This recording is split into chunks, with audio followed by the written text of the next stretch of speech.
The Earth Day 2025 t-shirt is now available at www.horses.land. In 1992, 4 hunters discovered a decomposing human body in the Alaskan wilderness.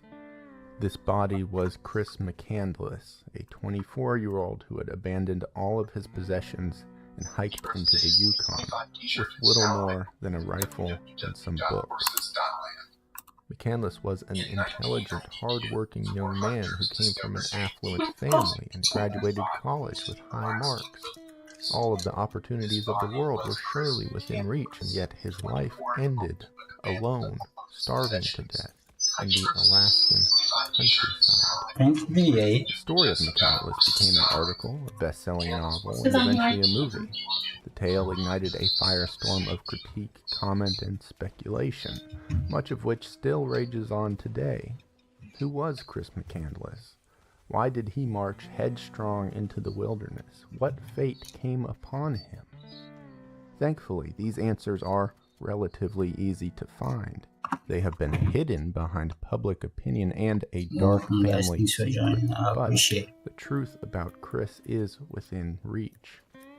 On his journey, all the way up to his last day on Earth, the young man recorded everything in a personal journal.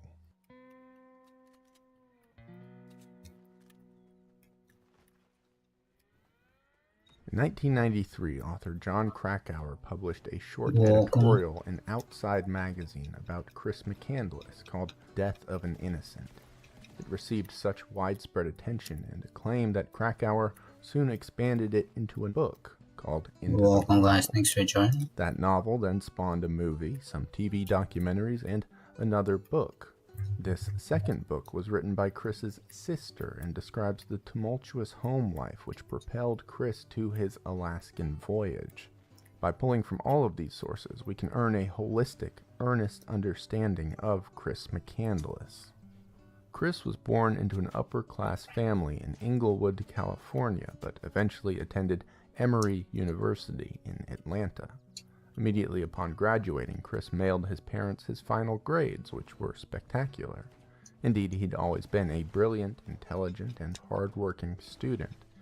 McCandless had all of the advantages a person could be born with, and a work ethic to make good upon these promises. At first glance, all signs may have been pointing towards a successful, fruitful life. But Chris's graduation came and went, and by August, his parents had not heard a word from their son.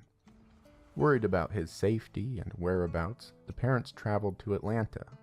When they arrived at Chris's apartment, they found a "For Rent" sign on the window. In fact, Chris had actually vanished from the apartment 5 weeks earlier. He had instructed the post office to hold his mail rather than forward it anywhere, so that his parents would have no idea as to his destination. So it was early July when, full of the rebellion of youth and unshackled by the demands of academia, Chris McCandless donated all of his remaining college fund to the charity Oxfam. He informally changed his name to the moniker Alexander Supertramp. With this new identity, Chris drove his yellow Datsun west from Atlanta and eventually thousands of miles away. 808 at your future. Welcome. Thanks for coming. Area in Arizona. Chris steered the car off-road and drove 2 miles to the lake's southern shore. There he pitched his tent and thus began the odyssey that would become both his life and his death. Admittedly, the earliest days of Chris's adventure were marked by folly. It's fine. Actually, it's fine. Thanks for coming. I appreciate the 1%. The rainwater I hope you enjoyed the live. Higher parts of the park, quickly flooding Chris's campsite. The rain did not destroy his car, but it had soaked the engine. After the flood, when Chris tried to start his Datsun, the engine would not turn over. How are you? His repeated attempts to start the vehicle drained the battery entirely. You love Fortnite? I love Fortnite, obviously. I'm playing it while nobody's watching. That's how much I love Fortnite. A number of problems. Any towing company would need to speak to the park rangers. The authorities would have questions and likely fines for Chris, many of which would probably culminate in contacting his parents. Furthermore, his car was uninsured, his registration had lapsed, and his license was Add me expired. up on Fortnite if So you want to Chris play with decided me. to just leave the Datsun behind. The name is Tyrone It GG. was another Tyrone material possession which he could G. never Add me up if you check. want to play with me. He removed its plates, buried them, and left his car under a tarp. Yeah, we can play together on our The small amount of paper currency he had. I'm okay, I'm good. Oh, do you mean am I good in the game? By the American West. Without a car, he hitchhiked around the region for 2 months. He met vagabonds and escaped arrests, but primarily reveled in the natural abundance of the area. He made his way to Lake Tahoe, hiked into the Sierra Nevada, and walked along the famous Pacific Crest Trail. Towards the end of July, Chris found himself in Northern California. There, he lived and worked with 6 other travelers for a man named Ernie. As it turned out, Ernie had no intention of paying Chris or the other workers, so McCandless hit the road once again. At the end of October, Chris caught a ride with a trucker who took him all the way to the Colorado River in Arizona. But now, Chris had his sights on a new destination, the Gulf of California in Mexico. Without identification, Chris realized that crossing the border on foot or Thank you very much, I appreciate it. Virtually impossible. So McCandless made his most daring decision yet. With the little money he'd earned from odd jobs here and there, Chris bought a second-hand canoe. He would paddle 400 miles down the Colorado River to cross the border and land in Mexico. I'm not really chatting much today. I'm enjoying this audio playing. Well. So I'm not really chatting much. On the river through the desert, occasionally stopping to send postcards. I usually chat on his journeys or to resupply with food and water. When his canoe reached the lowest dam on the Mexican border, he snuck into the country by paddling through the dam's floodgates. The plan worked, and he recorded in his journal. Alex looks quickly around for signs of trouble, but his entry of Mexico is either unnoticed or ignored. Alexander is jubilant. But after the dam, Chris found the river turning into a labyrinthian system of canals, channels, and unmaintained waterways. After attempting with only moderate success to navigate this maze, Chris encountered some Mexican officials. They provided directions to the Gulf of California, but perhaps owing to a language barrier, the directions were quite poor, and Chris soon found himself lost once again. Chris carried his canoe across land for 3 days before meeting some duck hunters. They told him he was once again headed in the wrong direction, but offered to drive him and the canoe in their pickup truck to the coast. In Chris's journal, he recognized this as a, quote, miracle. Sure enough, the hunters dropped Chris at a fishing village on the Gulf of California. There, Chris slowed down his adventure for a while. He canoed in the sea and took photos of wildlife, sunsets, and dunes. During this time, Chris all but abandoned his journal, producing just 100 words over the course of his month on the Gulf. By the end of his time there, Chris had not spoken to or seen another person for 36 days. He survived on a 5-pound bag of rice and marine life foraged from the sea. But as was the trend for McCandless, he once again grew restless. On January 18th, Chris attempted to pass back into the United States without identification, and he was apprehended by immigration authorities. He spent a night in jail, and the police confiscated his .38 caliber Colt Python handgun, but Chris was released the next day. For 6 weeks, Chris roamed across the Southwest. He wandered and hitchhiked from Houston to the Pacific coast. Though Chris's spirits were high, he'd lost 25 pounds and was suffering from malnutrition. Chris's journeys were taking their toll, so he settled down to rest and recuperate in his next semi-permanent residence, Las Vegas. There he got a job at an Italian restaurant, and he entirely stopped his journal entries. We don't know much about the specific circumstances, but McCandless left Las Vegas in May 1991 and arrived at Bullhead City, Arizona in October. Bullhead became perhaps the most permanent home Chris occupied since leaving college. He had a full-time job at McDonald's, he opened a savings account, and he commuted to work on a bicycle. Chris applied to the job with his real name and social security number. He began squatting in an abandoned trailer near the city. The trailer, though empty, was furnished, had electric sockets, and made for a reasonable home for Chris.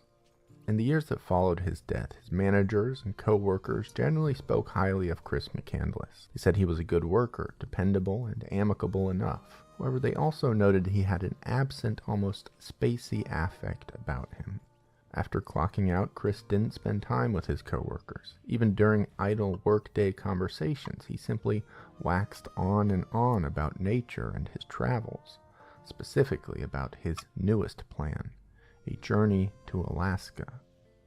And indeed, when he left Bullhead, Chris had only one destination in mind.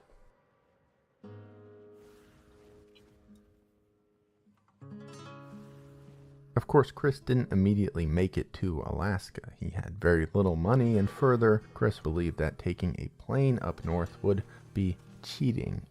So he made his way to a place called Slab City in Southern California.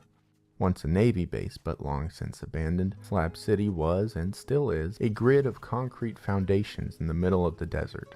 It's a sort of makeshift town of vagabonds, anarchists, drifters, and criminals on the run.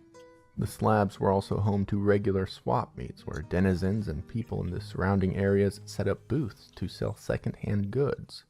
McCandless got a job working in one of these booths and did well to ingratiate himself into the community. He became quite close with his employers and their friends, though Chris was still unwavering. Most of his conversation circled endlessly around his Alaskan voyage. Chris was too substantive in these plans. Every morning he trained physically for the perils of the Alaskan wilderness. He studied survival strategies and traded ideas with the denizens of the slabs. And so he soon hitchhiked out of Slab City. Chris's next stop was Carthage, South Dakota. There, McCandless worked as a farmhand. He wasn't particularly skilled on the farm, but Chris was willing to throw himself at grunt work. He was tenacious and was perfectly happy to handle projects that no one else really wanted to do. McCandless spent his days cleaning warehouses, exterminating pests, painting buildings, and pulling weeds. Still, he spent his free time on his Alaskan plans. He continued to study survival. He sought advice from hunters and survivalists in Carthage. Chris had resolved to hunt for his food in Alaska, so he learned everything he could in Carthage about stalking game, butchering animals, and curing meat for preservation. On April 15th, his friends and co-workers on the farm gathered to see Chris on his way. McCandless had a heavy backpack, $1,000 in his boot, and not much else. Chris's plan was to return to Carthage and work at that same farm after he was finished in Alaska. He left his journal and photo album with the farm's owners for safekeeping. But when the farmers hugged him goodbye, something seemed amiss. According to one account, "I noticed he was crying. That frightened me. He wasn't planning on being gone all that long. I figured he wouldn't have been crying unless he intended to take some big risks and knew he might not be coming back." That's when I started having a bad feeling that we wouldn't ever see Chris again. National parks like those in Alaska are constantly coming under threat. Recently, Interior Secretary Doug Burgum directed America's national parks to remain open despite massive budget cuts and layoffs. One way to keep up with our national park system is Ground News. Ground News is a website and app that helps you develop better news base, as staffing shortages could lead to shorter hours and safety risks. Media conglomerates are publishing a Vantage plan that I use. That plan gets you access to Indians of South Central Alaska. Chris did not believe himself quite prepared for the journey into the wilderness, so he hitched access to all of the features on Ground News. Check it out, support the channel, and start building better news habits.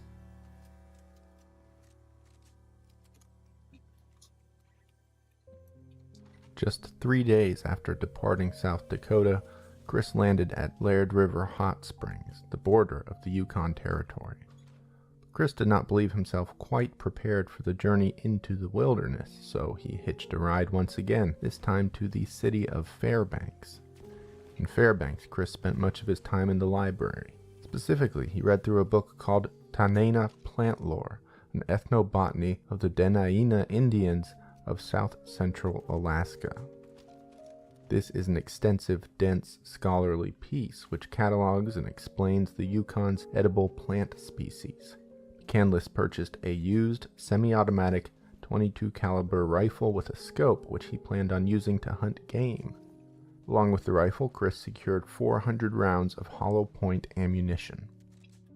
Feeling well prepared, Chris set out. He carried a parka, the rifle, a 10-pound bag of rice, 2 sandwiches, some corn chips, and a sizable collection of books. McCandless arrived at the Stampede Trail, a remote, unkept road which leads into Denali National Park and winds through the Alaskan wilderness. Spring had begun to arrive along the trail. Most streams were thawed and flowing. The snowpack had largely melted and plant life was beginning to turn green again. So Chris McCandless began his final journey. According to his journal, on April 29th, McCandless fell through some ice as he walked across frozen beaver ponds. Seems that Chris was largely unharmed and he continued walking down the long Stampede Trail. After 20 miles of hiking, Chris happened upon an old, abandoned bus. This was quite the blessing for McCandless. The bus's former residents had left it stocked with matches, bug spray, a bed, and a stove. Chris was well aware of his good fortune. In his journal, Chris declared this magic bus day.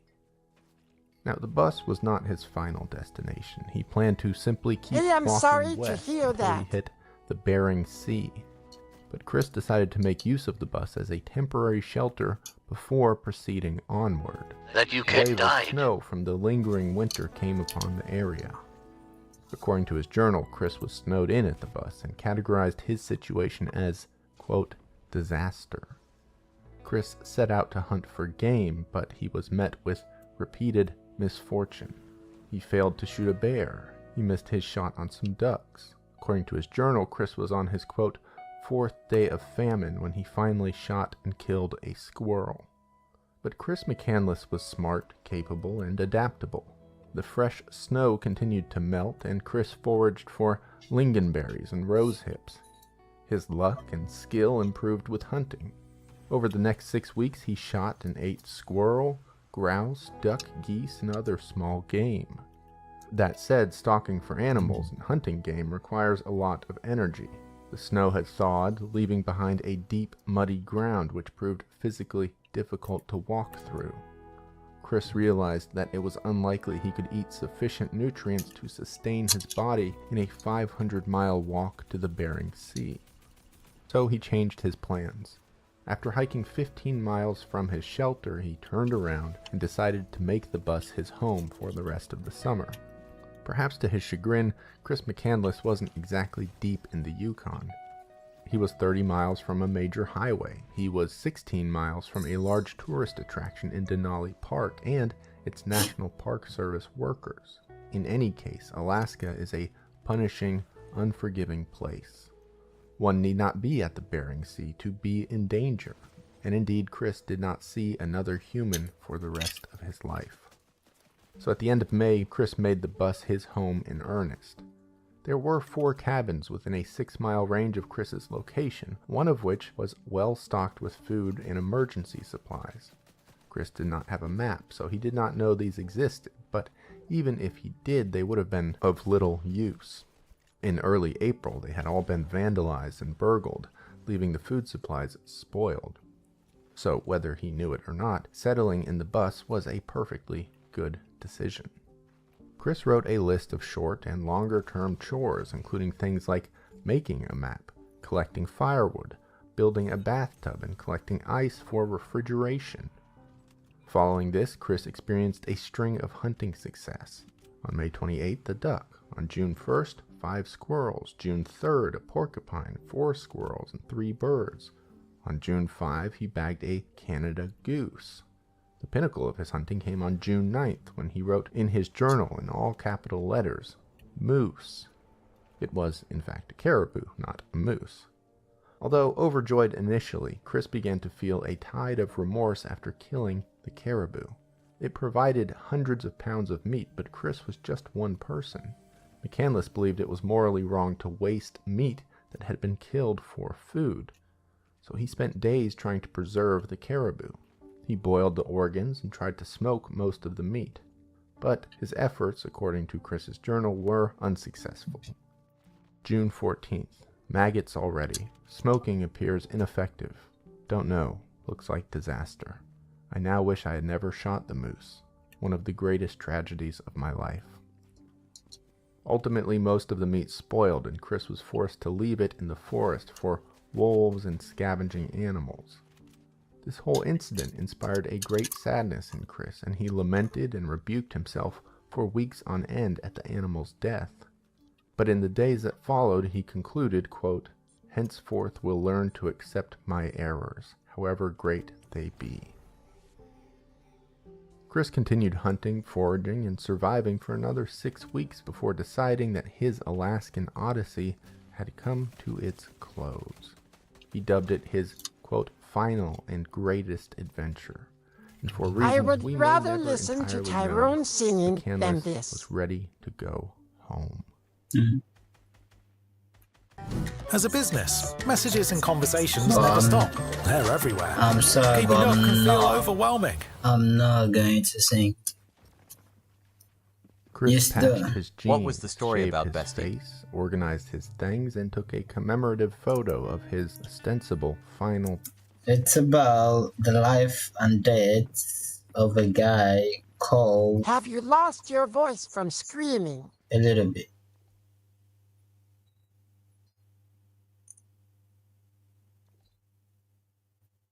The life of It's a good story. Chris Macandus. I don't know how to say his last name. Ask your wife how her lip liner Day in is. the wilderness.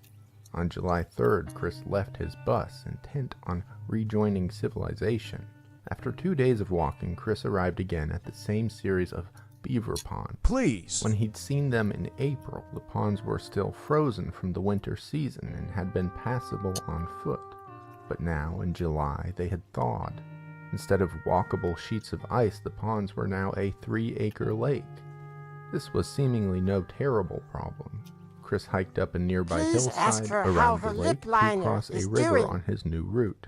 But the seasons It's once fine. again revealed the enormity of their changes. When Chris had arrived in April, the river was more of a creek, knee-deep, cold, but easily passable on foot. Now, in July, a combination of spring rain and melted you wipe mountain it off? glaciers had flooded the river. It was opaque with sediment, hypothermia cold, rushing dangerously fast, and 100 feet wide. The river was too deep to wade. The What? current would have simply swept Chris away. Wipe what off? Not far from where he was, the river became a cauldron of bubbling white water. To attempt to cross on foot was, even for the most seasoned adventurer, a simple death sentence. Chris McCandless did not know that about Can she half stream a mile tomorrow? from where he stood at the riverbank, there was a think disused she- geological station. When in use, the station was equipped with a cart and cable, utilized by scientists for crossing the river, and now often used by hunters for that same purpose. If Chris had known of the station, crossing the river would have been a Was she very bored so simple streamed that day? task. But he did not. So in his journal, Chris wrote, "Disaster, rained in, river look impossible, lonely, scared."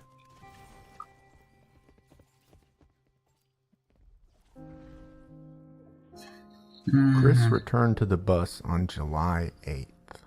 Although not to his plan, it was a good time to be in the Alaskan countryside. The warm months meant that plant and animal life were both thriving. Getting food wouldn't be too difficult. The weather, likewise, was less dangerous than in other times of the year. It rained and rained through July.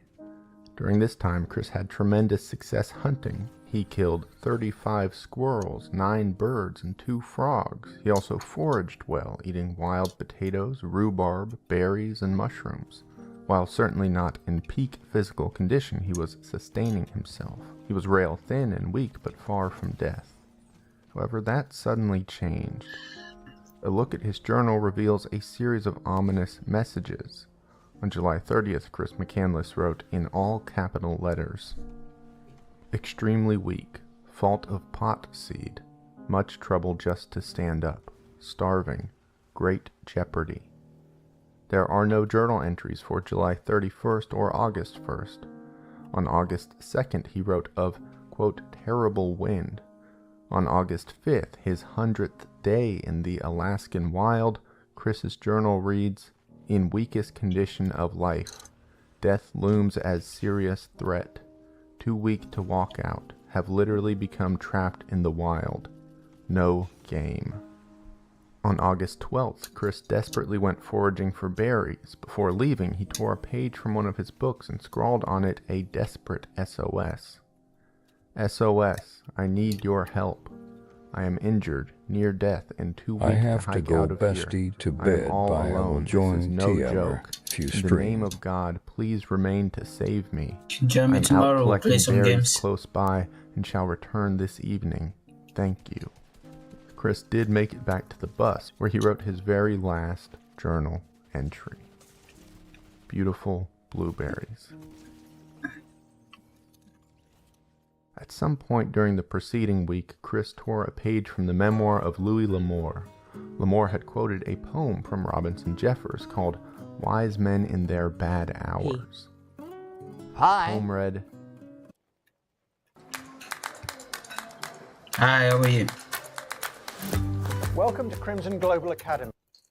I don't know. Welcome. "Death's a fierce How are you? meadowlark, but to die having made something more equal to the centuries than muscle and bone is mostly to shed weakness. The mountains are dead stone, the people admire or hate their stature, their insolent quietness. The mountains are not softened or troubled, and a few dead men's thoughts have the same temper." There are many ways to interpret this poem into Chris's life. The title perhaps hints at self-assessment. Maybe McCandless saw himself as a wise man in a bad hour. But the content of the poem is more revealing.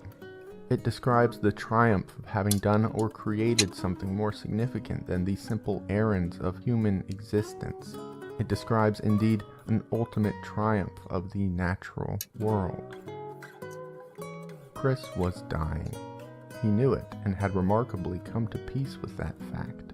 He took one final photo, which shows him brutally emaciated but smiling enthusiastically. In the picture, he held a note written on the reverse of Jeffers' poem. It read, "I have had a happy life and thank the Lord. Goodbye, and may God bless all." Chris McCandless then crawled into his sleeping bag and died. Chris was in reasonably good health throughout his trip, even after returning to the bus. Not great, but survivable. However, in a matter of days, he plunged from relative well-being to a death so obvious even he knew it was incoming. After all, a person must be very ill to conclude with no medical knowledge that death is imminent. Where is everyone tonight? Chris is So a what trooper. became We're having a very Chris slow night. McCandless? I'm having a slow night. I just wanna. What cute Chris, guys. What Chris's cute note Chris. pins the blame squarely and obviously on potato seeds, reading "fault of pot seeds." While helpful, this diagnosis is decidedly imprecise, so it has produced a number of theories. One of Chris's friends in South Dakota suggested that he may have purchased some potato seeds before going to Alaska with the intention of planting a vegetable garden in the wilderness. The theory goes that he never got around to planting the garden and instead ate the seeds out of desperation. Potato seeds are, in fact, poisonous. When eaten, they can cause vomiting, diarrhea, and headaches. They can increase heart rate and blood pressure to dangerous levels. But to achieve this level of poisoning, Chris would have needed to eat pounds and pounds of the potato seeds. There's no reason to believe Chris carried or ate such an absurd, massive quantity of potato seeds in Alaska. It is possible, but tremendously unlikely. Furthermore, his journal mostly discusses his diet and food. Nowhere in the journal does he mention eating large amounts of potato seeds. Before embarking on the Stampede Trail, Chris intensely studied the book Tenayana Plant Lore. The book discusses a species of wild potato called Hedysarum alpinum, which grows all throughout the region. Indigenous Alaskans harvested, cooked, and consumed these wild potatoes regularly. The springtime is the ideal season for these potatoes, but they become dry and tough during the summer. According to Chris's journal and a photo he took, he ate these potatoes in July. But also in that month, as the potatoes fell out of season, he started to consume the seeds as well. It was in late July when his Fault of Pot Seed journal entry appears. There is another species which grows in Alaska called Hedysarum mackenzie. Although these are wild peas rather than potatoes, the plants are virtually indistinguishable from one another. These wild peas are extremely toxic. Native Alaskans took great care to avoid confusing them with the wild potatoes, likely because they knew of the poison. Other naturalists have documented this phenomenon, noting that Hedysarum mackenzie had almost killed natives who mistakenly ate the plant. As a newcomer to the Alaskan wilderness, it seems likely that Chris McCandless could have misidentified the plant. So this was the theory espoused and accepted by John Krakauer in his original article for Outside Magazine. It became the widely accepted theory among journalists and the general public. But when Krakauer wrote his follow-up book, Into the Wild, he came upon a new idea. As Krakauer notes, it is a strange mistake for Chris to make. For weeks, Chris consumed the potato seeds without mistaking them for peas. Both species grow in the same area, and it is almost certain McCandless came upon each in his foraging. Furthermore, the page in Tenayana Plant Lore which discusses the toxic peas is literally the very next page after the one detailing the potato seeds. The book indeed makes a special note of the minute differences between the potato seeds and the toxic peas. It was a book Chris studied quite intensely, so it seems unlikely that he would have somehow just entirely skipped this section. Krakauer believes it was not the wild peas, but in fact the wild potato seeds that killed Chris. At first glance, this is a strange theory. Tenayana Plant Lore does not describe the potato seeds as toxic. Furthermore, as Krakauer notes, no scientific, botanical, or medical literature has ever described these potato seeds as being poisonous. So where did Krakauer get this theory? Like many of its relatives, this species of potato seed produces strong concentrations of usually toxic chemical compounds called alkaloids. These alkaloids coat the seeds to prevent animals from eating them in the late summer. If ingested, the potato seed's alkaloids would produce a number of effects, but would not immediately kill a person. Instead, this particular toxin has the dangerous effect of preventing the body from turning food into storable, usable energy. It basically makes a person starve, no matter how much food they eat. If an animal or a person is already malnourished, these toxins affect the body faster and more intensely. When Krakauer had these potato seeds tested for this specific alkaloid, his theory was all but confirmed. They were indeed present. So the most likely theory is just that. Chris McCandless died from eating potato seeds during the wrong time of the year. But perhaps more truly, he died from the sheer, unrelenting, and labyrinthian power of the natural world. We might be tempted to say that if Chris had studied harder or learned more, he would have known better. But the presence of alkaloids in those seeds is so profoundly exact and niche that, as Krakauer notes, even an experienced botanist could have made the same mistake. So we have the story of Chris McCandless, but it is a story which can be interpreted many ways, which can be and has been used to paint a diverse range of pictures of the young vagabond. Some will derisively say he was just an arrogant young man suffering from a fatal case of affluenza.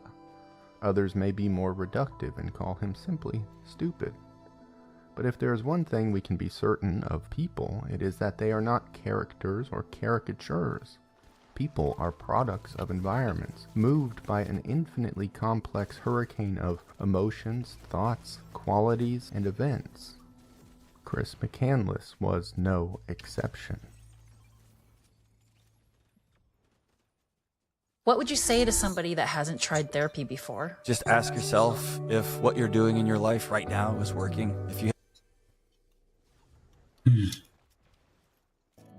Given the fact that I, of course, never truly knew Chris McCandless, the best I can do in estimating his character is just that, an estimation.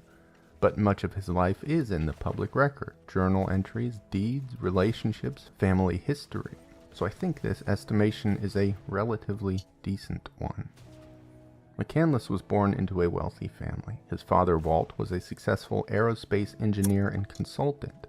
The McCandless family lived in an upper-middle-class suburb in Virginia, where they seemed to exist as a utopian nuclear family.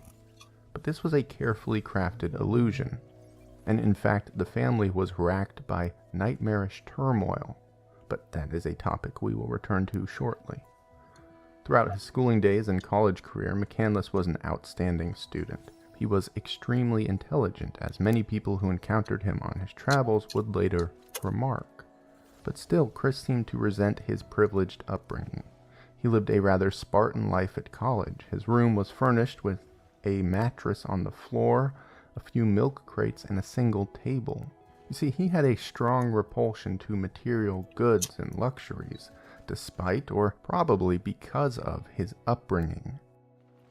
After graduating college, he donated his remaining college fund to Oxfam, a charity dedicated to fighting hunger. When his parents attempted to buy Chris a new car as a graduation present, McCandless was incensed. He had a decade-old Datsun with 128,000 miles on it, which he insisted was a perfect car. He wrote in a letter to his sister, "I can't believe they'd try and buy me a car. I've told them 1,000,000 times that I have the best car in the world, a car that has spanned the continent from Miami to Alaska, a car that has in all those thousands of miles not given me a single problem, a car that I will never trade in, a car that I am very strongly attached to. Yet they ignore what I say and think I'd actually accept a new car from them. I'm going to have to be real careful not to accept any gifts from them in the future because they will think they have bought my respect." Clearly, Chris loved his Datsun, but I think it's fair to say the rejection of a new car was more than the shabby temper tantrum of an affluent young man. The prospect of a new car seemed to strike Chris as emblematic of a larger, more grotesque problem with his family and the culture of material possessions. It was precisely this culture which Chris endeavored to reject. It is tempting and perhaps not entirely misguided to say Chris McCandless was ungrateful and arrogant. He was born with all of the advantages and opportunities a person could ever hope for, and simultaneously happy to cast them aside entirely. It's difficult to reckon with the idea of someone being born with all of these advantages and rejecting them. For those in life who were born into any iota of struggle, such a decision may be somewhere between ludicrous and offensive. But at least he truly rejected those things. Many people posture with this rejection while keeping a safety net around, acting one way for the sake of fashion or perception, but existing more truthfully in another. Chris did not write to his parents for money. In moments of emergency, he did not seek refuge in his family's status. He did not bank on some existential backup plan. At the very harshest, Chris's rejection of his background could be cast as unreasonable, but certainly this rejection was whole and it was truthful. McCandless was a kind young man. He was courteous, and despite leaning on the deeds of strangers as he hitchhiked, Chris repeatedly refused favors and handouts. He developed deep relationships with the people he met, often communicating for years via post after leaving them behind for his next destination. Chris could be spacey and distant, but this was displayed alongside a tendency for gregariousness. A friend of Chris's from Slab City told Crack Hour, he had a good time when he was around people, a real good time. At the swap meet, he'd talk and talk and talk to everybody who came by. He must have met 6 or 7 dozen people in Nyland, and he was friendly with every one of them. He needed his solitude at times, but he wasn't a hermit. He did a lot of socializing. Sometimes I think it was like he was storing up company for the times when he knew nobody would be around. Chris, too, was hard-working. At the various odd jobs he took on his travels, Chris's employers generally regarded him as reliable and not afraid of getting his hands dirty. While he was not talented at each temporary vocation, he was dependable and put forth genuine effort. One of his temporary employers said of Chris, "I've given jobs to lots of hitchhikers over the years. Most of them weren't much good, didn't really want to work. It was a different story with Chris. He was the hardest worker I've ever seen. Didn't matter what it was, he'd do it. Hard physical labor, mucking rotten grain and dead rats out of the bottom of the hole. Jobs where you just get so damn dirty, you couldn't even tell what you looked like at the end of the day. He never quit in the middle of something. If he started a job, he'd finish it. It's almost like a moral thing for him. He was what you'd call extremely ethical. He set pretty high standards for himself." But beyond these very palatable qualities, Chris McCandless overflowed with intensity. He was stubborn and, like many young people, tremendously idealistic. Chris admired and took inspiration from ascetic and transcendental authors, poring over their works and emulating the qualities of self-reliance, anti-materialism, and good, hard work. With this in mind, we can know that Chris's venture into Alaska was not one taken lightly. He was intelligent and well-read and reasonably down to earth. As Krakauer notes, Chris did not anticipate the Yukon as being some utopian wilderness which would accommodate him with ease. Quite the opposite. He knew that it would bring pain, struggle, and hardship. This is exactly what Chris sought for. We must too consider that Chris was in fact very ambitious, but he possessed a unique sort of ambition, not chained to career and material things. It was not that Chris took his advantages for granted or failed to see their significance. More accurately, Chris's desires in life were drastically misaligned with these advantages. He had been equipped at birth prodigiously, sure, but equipped for a life he had no interest in leading. He was given tools for a job entirely separate from the one he hoped to accomplish. If you manage a team of shift-based workers, then you need RotaCloud. RotaCloud is an all-in... Oh, you cannot just enjoy a video on YouTube Generally, without the ads. professional world provides guardrails which prevent young people from doing anything too self-destructive in the aims of their ambition. A first-year banker cannot ruin a company. An early career lawyer cannot spring mass murderers from jail. The entry-level tradesman is generally not tasked with constructing a palace from scratch. But because Chris's ambitions were so far from the monorail of our society, he did not have these aforementioned safeties. Our systems do not protect the young adventurer in the way they do a young banker, lawyer, or tradesman. So Chris was able to run full steam ahead, carrying with him the ignorance and folly of youth. It would also be tempting and arguable to say that Chris was just arrogant. We could say he was clearly unprepared for this Alaskan adventure, and as a consequence of hubris, he died in the wilderness. I think this is a strange combination of correct and misguided. In my experience, youth and arrogance are part and parcel. Where there is youth, unlearned and unaffected by the realities of the world, there is too some form of arrogance. I don't think this is always bad. Arrogance can bring to pass realities that may have been otherwise extinguished by cowardice or worry. But the binary relationship of youth and arrogance is almost universally true in one shade or another. We must not hold this too severely in case against anyone, including Chris McCandless.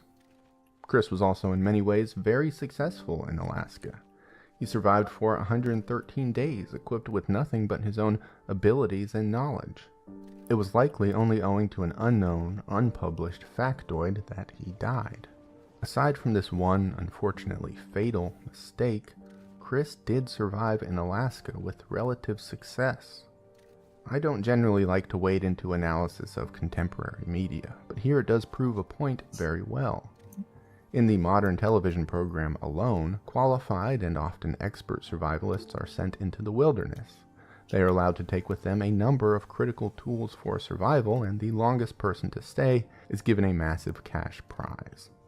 Of these dozens and dozens of fully qualified contestants, all of whom are experienced and equipped with a buffet of survival tools, the longest remaining entrant stayed in the wilderness for 100 days, about 2 weeks shorter than McCandless.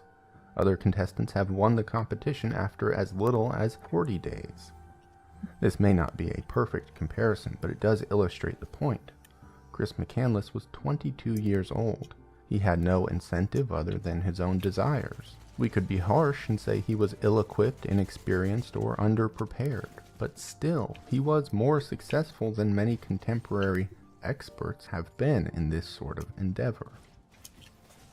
At this point, we have a pretty good estimation of Chris McCandless as a person, but there is still one massive piece missing from this puzzle. We are all products of our environments. Chris was no exception, and his environment reveals absolute mountains about McCandless himself and his motivations. Guys, the next part might be a little bit heavy for anybody. Chris McCandless had a number of influences. So As mentioned, his heroes were authors like Tolstoy and Thoreau, these affluent men who rejected luxury in favor of hardship and monkish existences.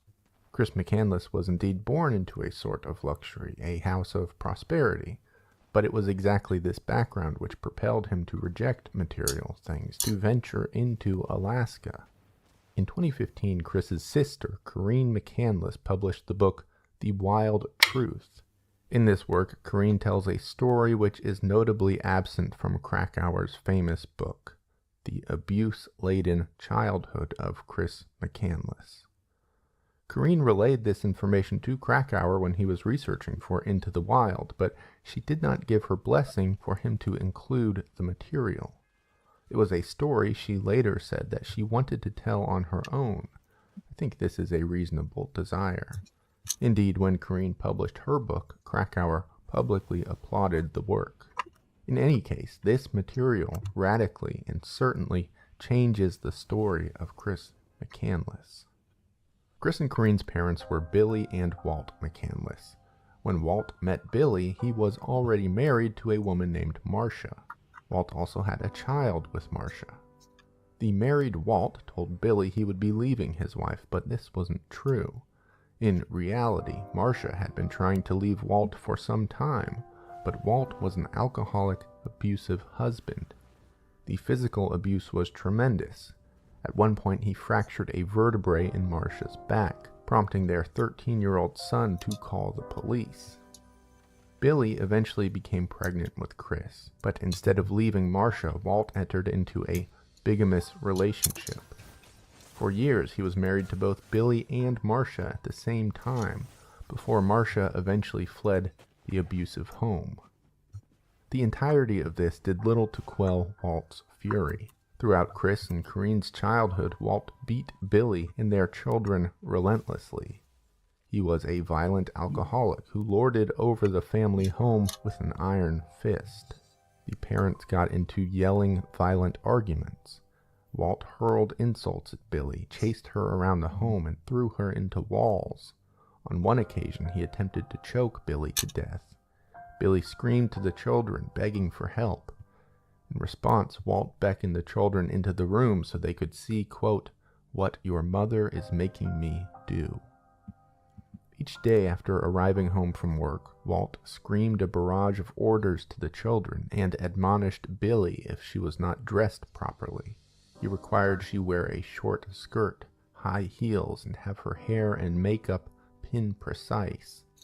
Walt constantly berated Billy. He told her she would be nothing without him. He reminded her that he was a genius, while she didn't even have a college education. According to Corinne's book, Walt screamed things like, quote, "I put the first American spacecraft on the moon. You've never done anything important."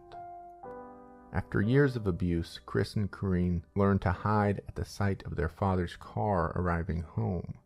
If Chris or Corinne missed their chores or teased one another, the children were made to choose the weapon of discipline. They routinely combed through Walt's collection of belts, looking for the one which would hurt the least. But even this choice was a lie.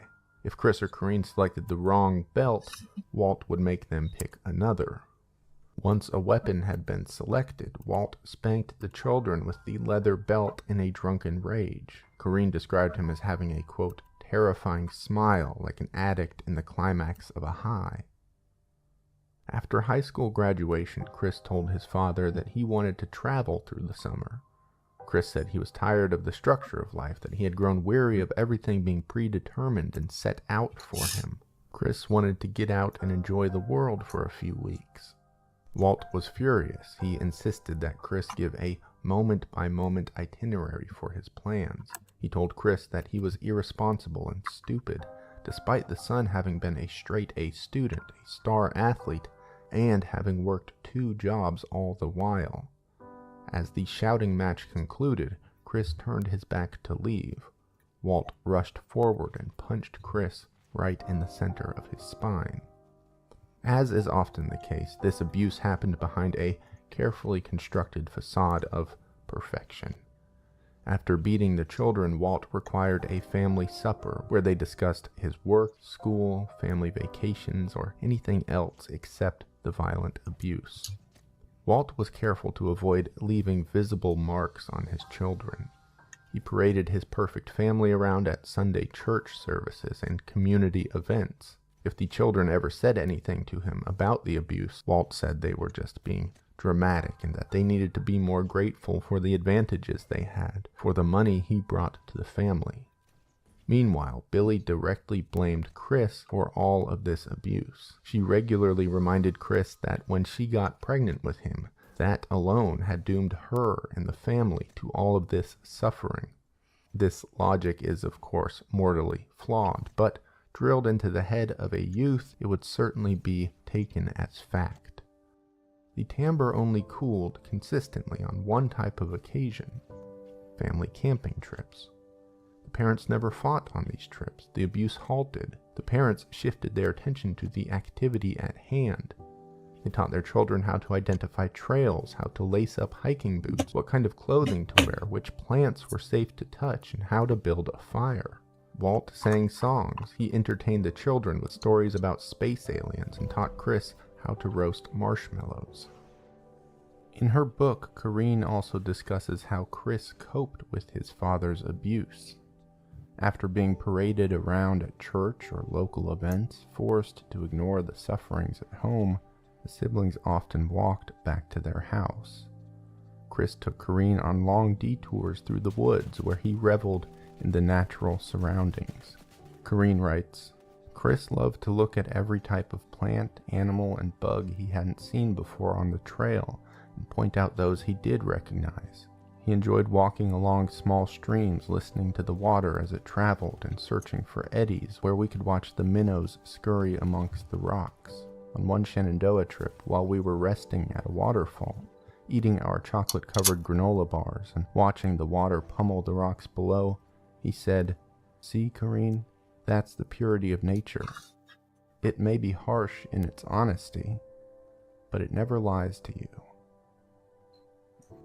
Walt McCandless has claimed that Corinne is just lying about the abuse, that the stories are entirely fictional. I do not believe him. The viewer of this video can use their own discretion.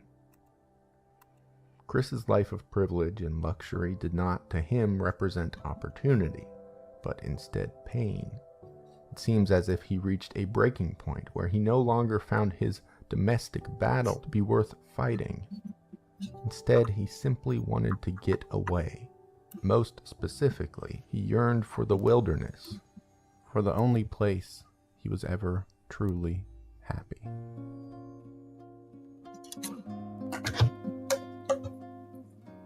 Much has been suggested about Chris McCandless. The most classic of these ideas has been to paint Chris's journey as one of hubris. He was an arrogant young man who did not understand nature or his own limits, and so he died in Alaska. I think this interpretation is a compound sort of failure, which does not accurately describe the protagonist of the story nor the concrete events.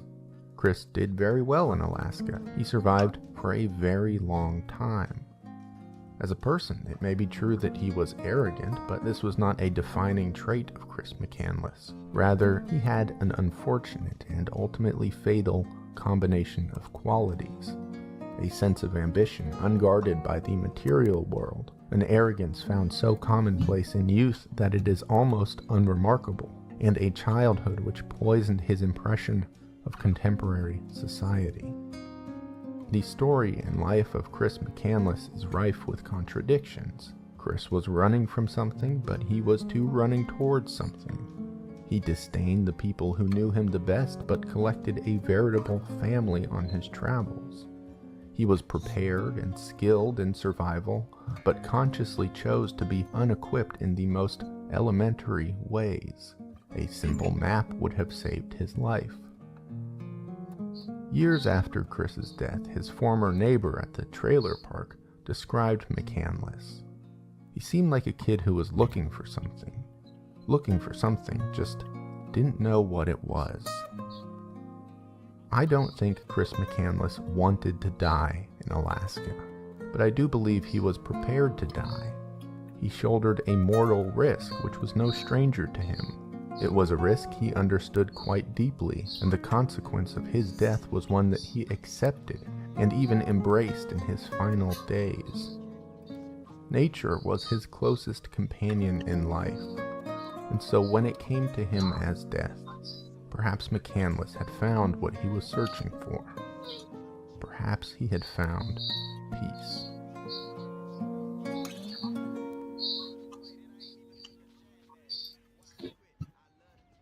I love that story.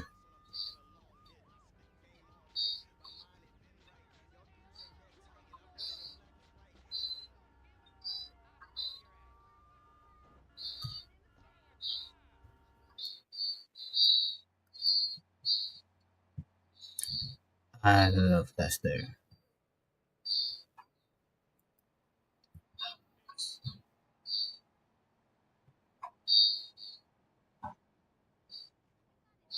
This is an ad about client acquisition for your Welcome, marketing Abdul agency, Rahman. coaching, consulting, or course selling business. And This video is brought to you by Mubi, a curated streaming service dedicated to elevating great cinema from all around the globe. It is common to imagine cannibalism as the purview of jungle-dwelling tribes in South America or other remote places in the global South. Yet virtually every continent We're gonna check out the story of Vincent van Gogh. Vincent Willem van Gogh, or Van Gogh as he is known on this side of the Atlantic, is perhaps the modern archetype of a tortured artist. This label is reasonably accurate. He was a genius, but Vincent was marked by unending battles with mental illness. His life is relatively well understood and very well documented, as are many of the sufferings contained within it. But it is in his death where mystery abounds. One afternoon, Vincent left his residence to go paint alone in a field. He returned that evening with a bullet in his stomach. For generations, his death has been ruled a suicide, despite a number of suspicious and unlikely circumstances. In fact, many pieces of evidence suggest that it was certainly not Vincent who fired that bullet. Recent research has called the suicide narrative into severe question. So severe, in fact, that we are left with an entirely new question. Who really killed Van Gogh? The first step in arriving at an answer is, however, to understand the suicide theory, and to understand why history has been so ready to accept it as fact.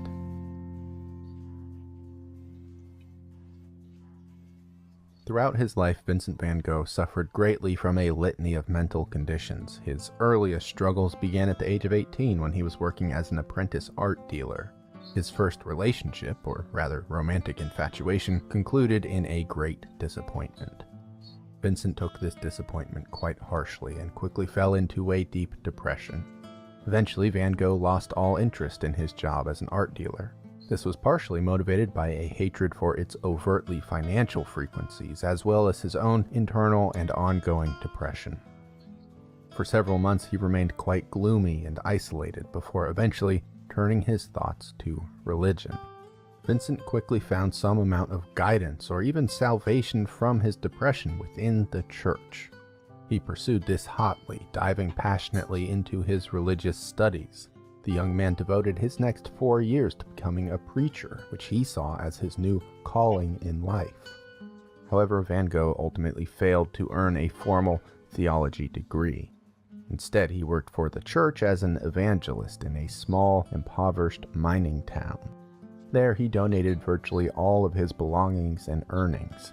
He was destitute by choice.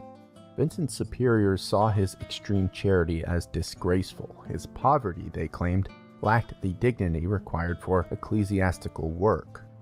Van Gogh refused this thinking and continued with his charity, so he was soon dismissed entirely by the church.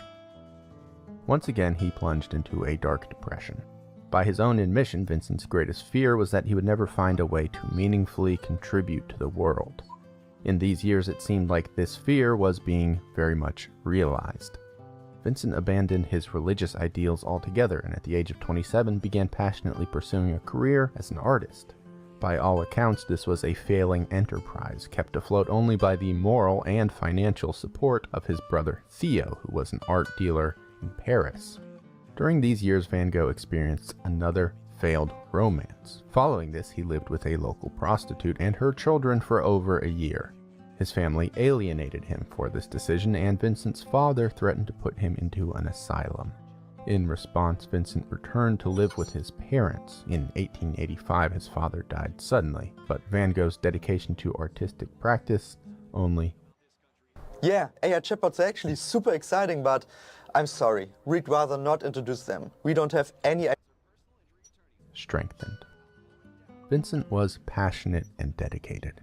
He was single-minded in his pursuit of artistic achievement, perhaps to a fault. Despite never having received formal training or even showing significant artistic promise, Vincent's creative output was astounding. Virtually all that he did was paint and sketch. He produced hundreds and hundreds of works in just a few years.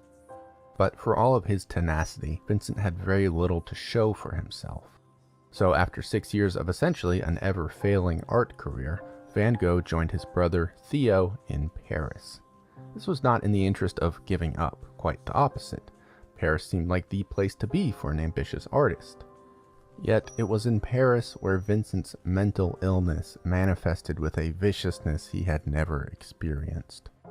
In Paris, Van Gogh had developed a strong fondness for absinthe, which at the time had significant convulsant properties.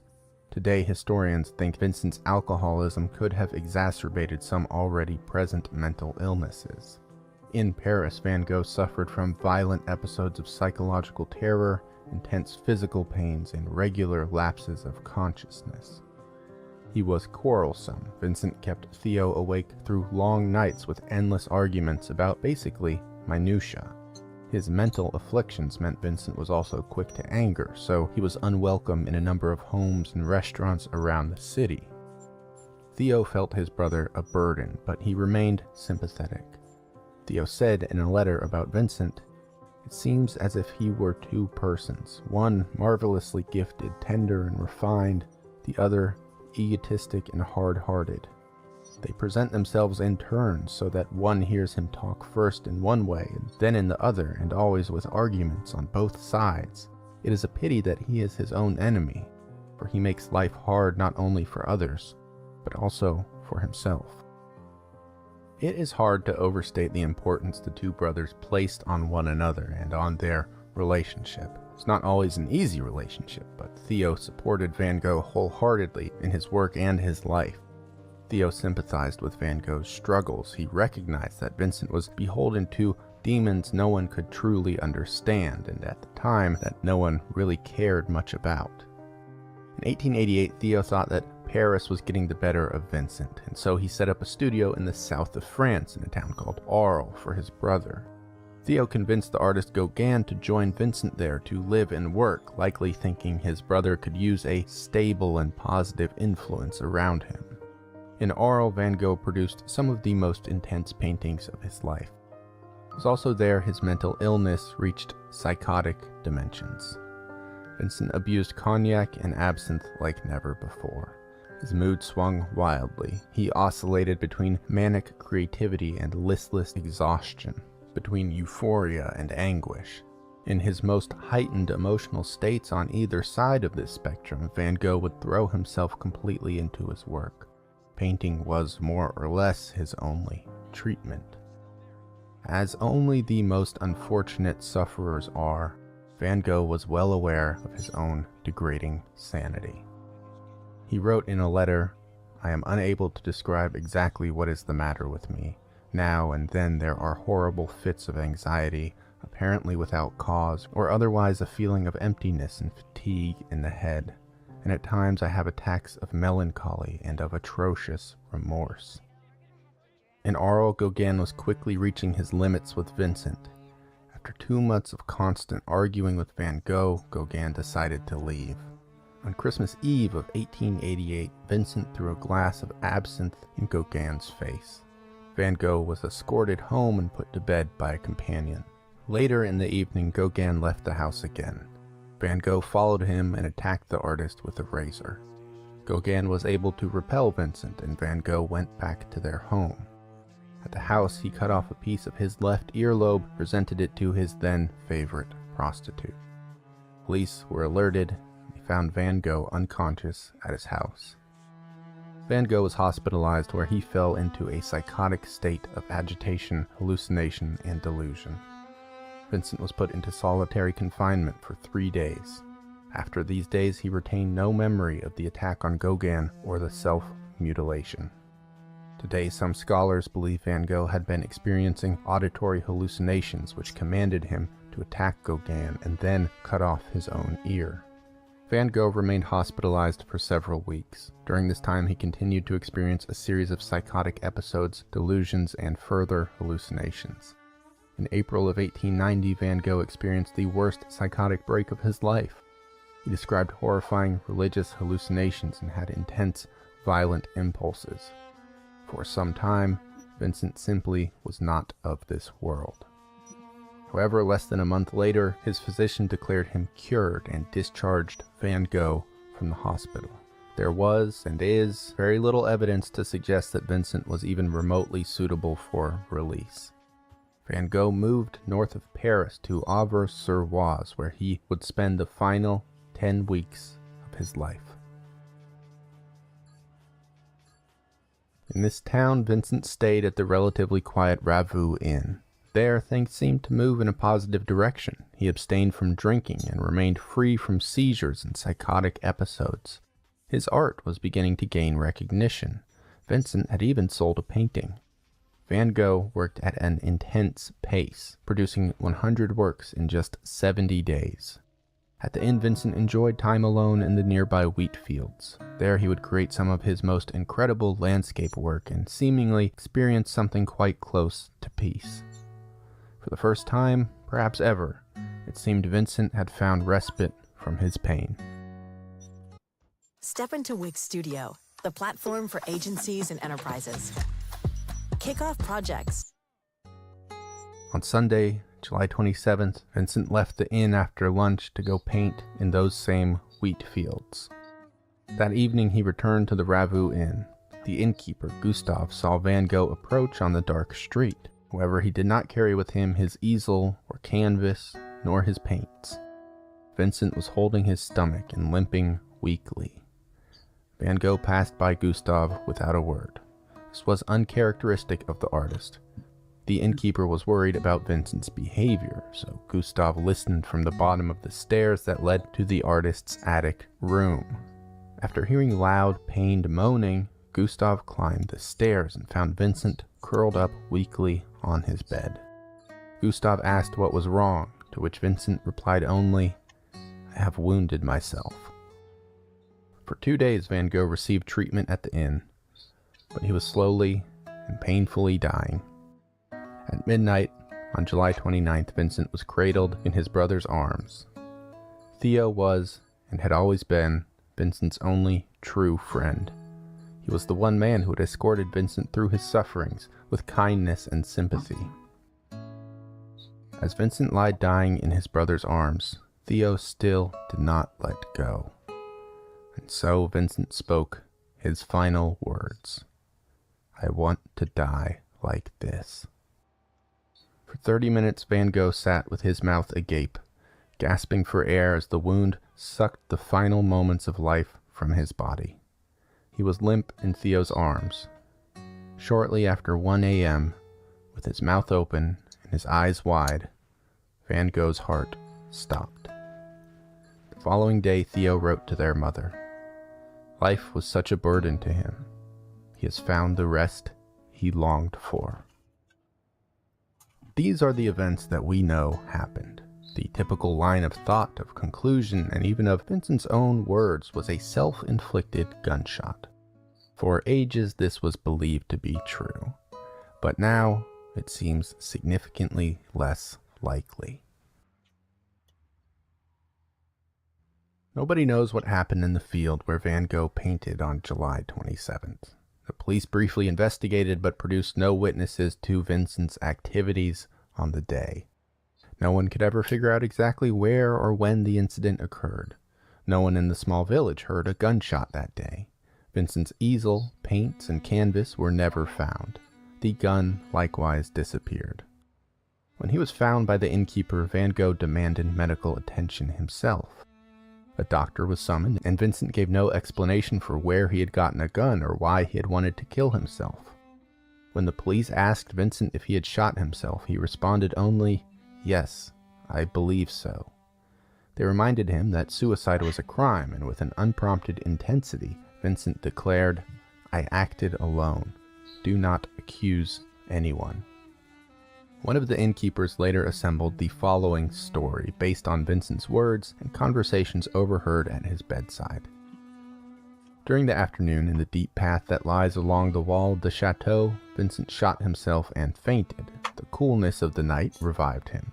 On all fours, he looked for the gun to finish himself off, but he could not find it. Vincent then got up and climbed down the hillside to return to our house. This answers very few of the questions surrounding his death, questions which today remain unanswered. How could the gun have fallen so far from his hands that he couldn't find it? Why didn't anyone else find the gun that day or the next? What about the missing easel, canvas, and paints?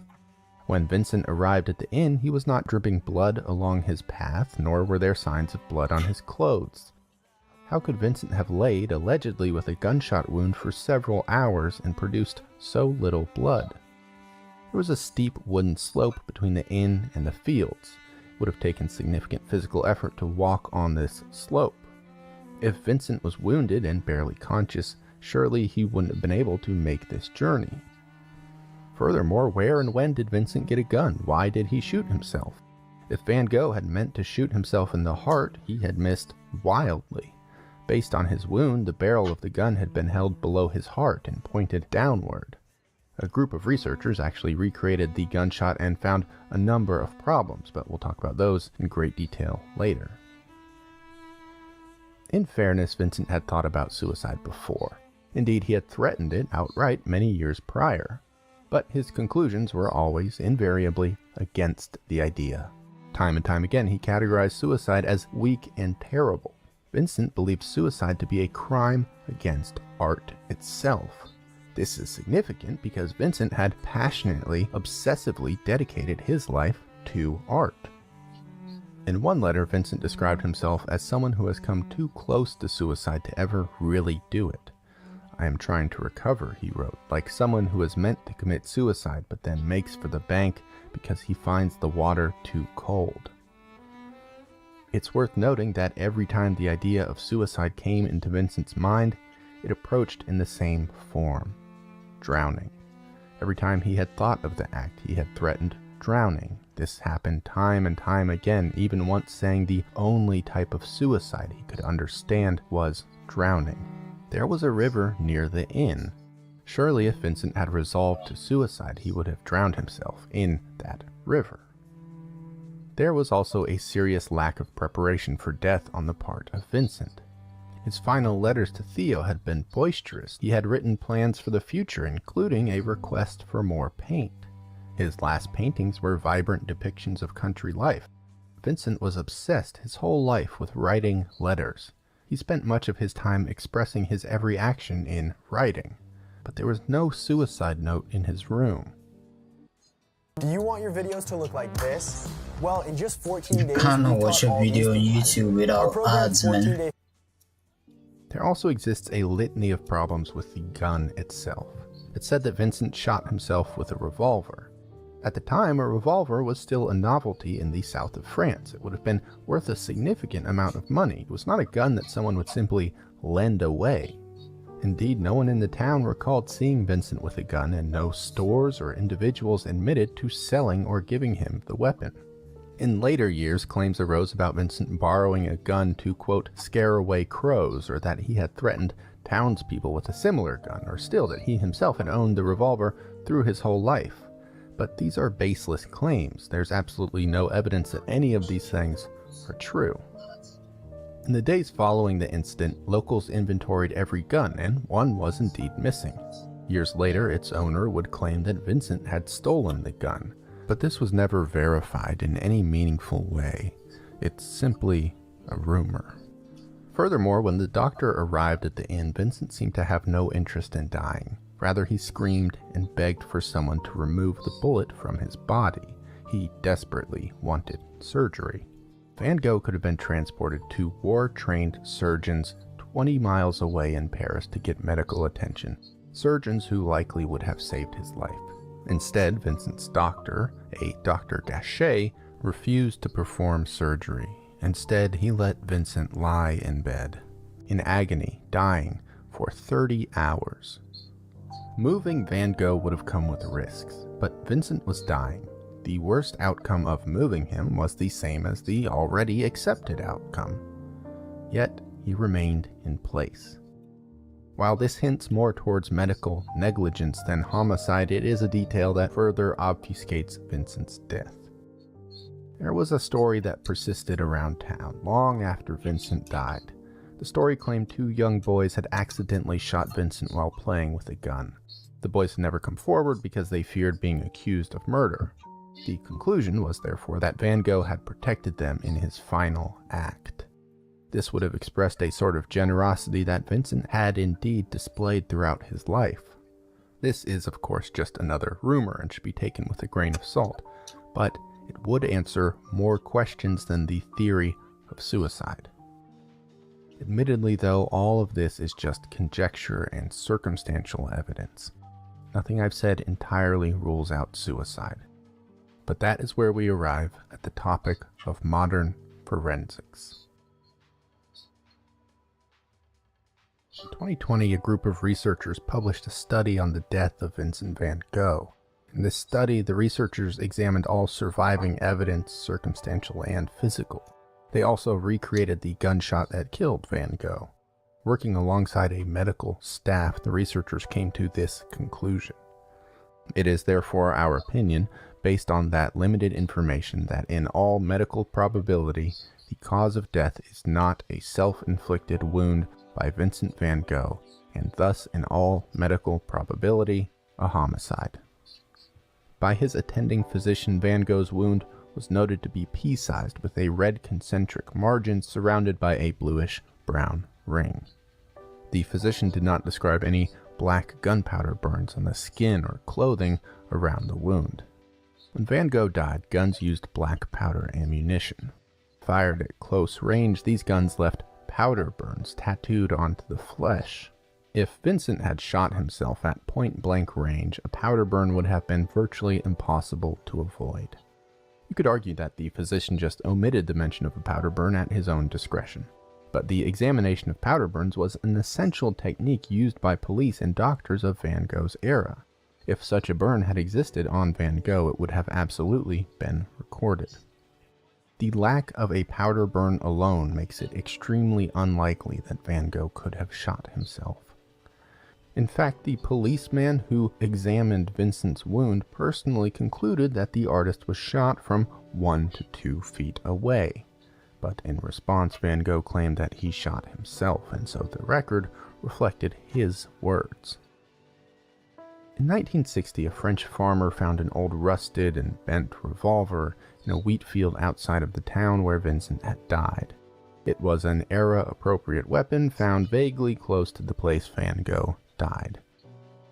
Despite a lack of actual evidence, experts at the Van Gogh Museum in Amsterdam considered it likely to be the gun Vincent used.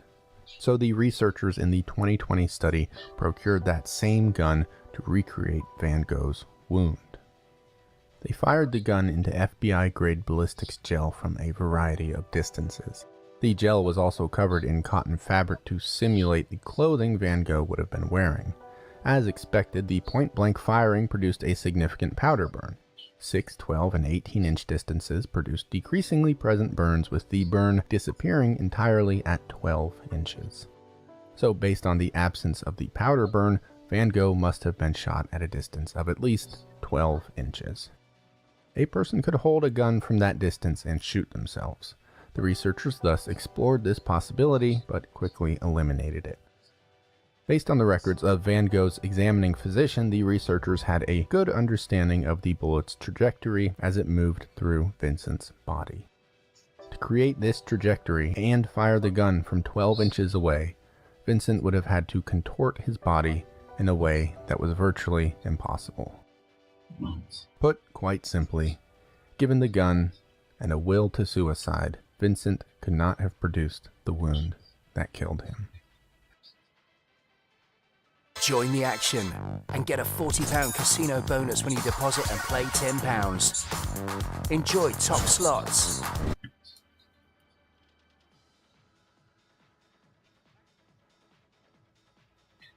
The unfortunate reality is that none of this proves anything, and nor will it ever. We will always know that Van Gogh died of a gunshot wound, but we will never know who fired that gun. The circumstantial doubts about Van Gogh's death are just that, circumstantial. These unanswered questions cast immense doubt on the idea of suicide, but do not eliminate it entirely. They could all be answered with some varying stretches of the imagination. The forensic study likewise has problems. By the researchers' own admittance, there is only so much evidence available for a 150-year-old case. Most of the facts are eyewitness reports or first-hand accounts that have likely been manipulated by time. To get more substantial information, the body of Van Gogh would need to be exhumed, and even then, it's unlikely there would be any true, final verdict. I also think that Van Gogh's history of mental illness complicates matters. If any action of his seems illogical or unlikely, that could be quite easily explained by his lifelong predisposition for acting irrationally. We can never know what happened in that field. The two options seem to be homicide or suicide. But either of these was a cruelty, horrifically and uniquely tailored to Vincent himself. Modern psychologists have provided a variety of diagnoses for Vincent van Gogh. Psychosis, bipolar disorder, and schizophrenia have all been suggested. But ultimately, Vincent's afflictions meant much of his life was stolen from him. His actions and his thoughts were touched by monsters, polluted and put out of even his own reach. Vincent was rarely more than a man violently strapped into the passenger seat of his own life. In death, Vincent did not find any more agency nor peace. He was ultimately throttled and thrown into an abyss. Whether by suicide or homicide, we can only be sure that Vincent died as helplessly as he lived. Far more than our eternal unknowing, this is the true tragedy of Vincent van Gogh.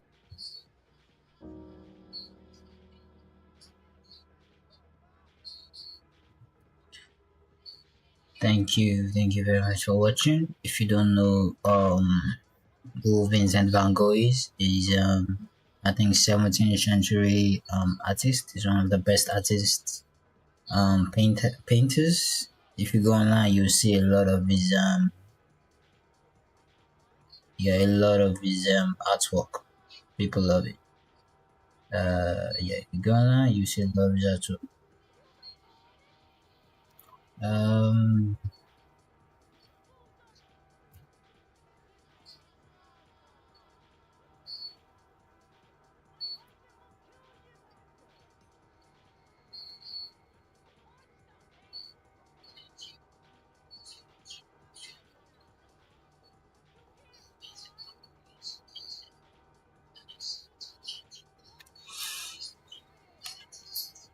Peggy 18.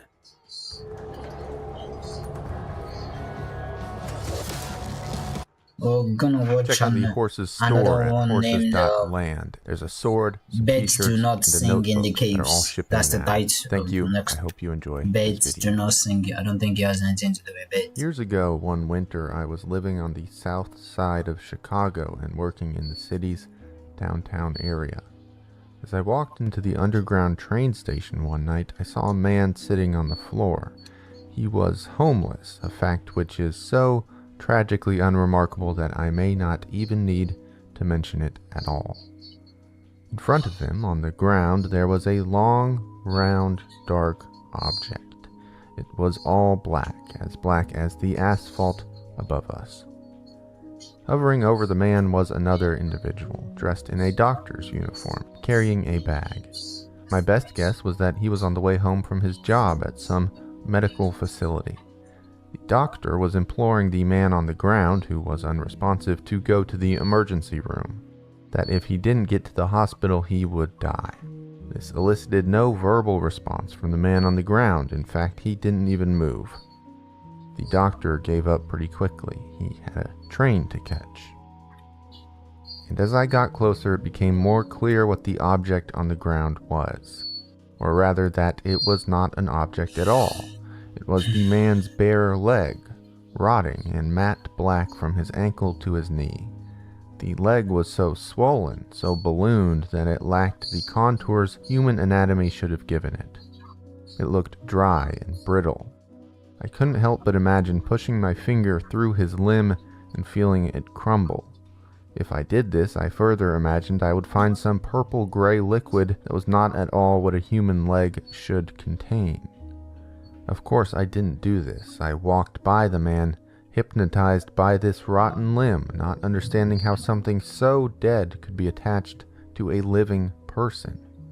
The city of Chicago, in all of its intelligence, had deemed this issue to be undeserving of attention. Dozens of passers-by just passed him by. I did the same. American humanity had assembled all of its mental, spiritual, and economic power to create the shining city of Chicago. The city was a metropolis, a beacon of human technological achievement, progress crystallized by concrete and rebar. And yet it all seemed to add up to this. A human rotting on the ground, passed by because we all just had trains to catch. I didn't understand how this could be. I know that this incident in itself is just that, an incident. A specific problem with its own mechanical solutions. But perhaps I am just not a mechanical person. So it began within me a long, slow disillusionment with metropolitan life, and by association, even with the modern notion of progress. I'd like to talk about that now.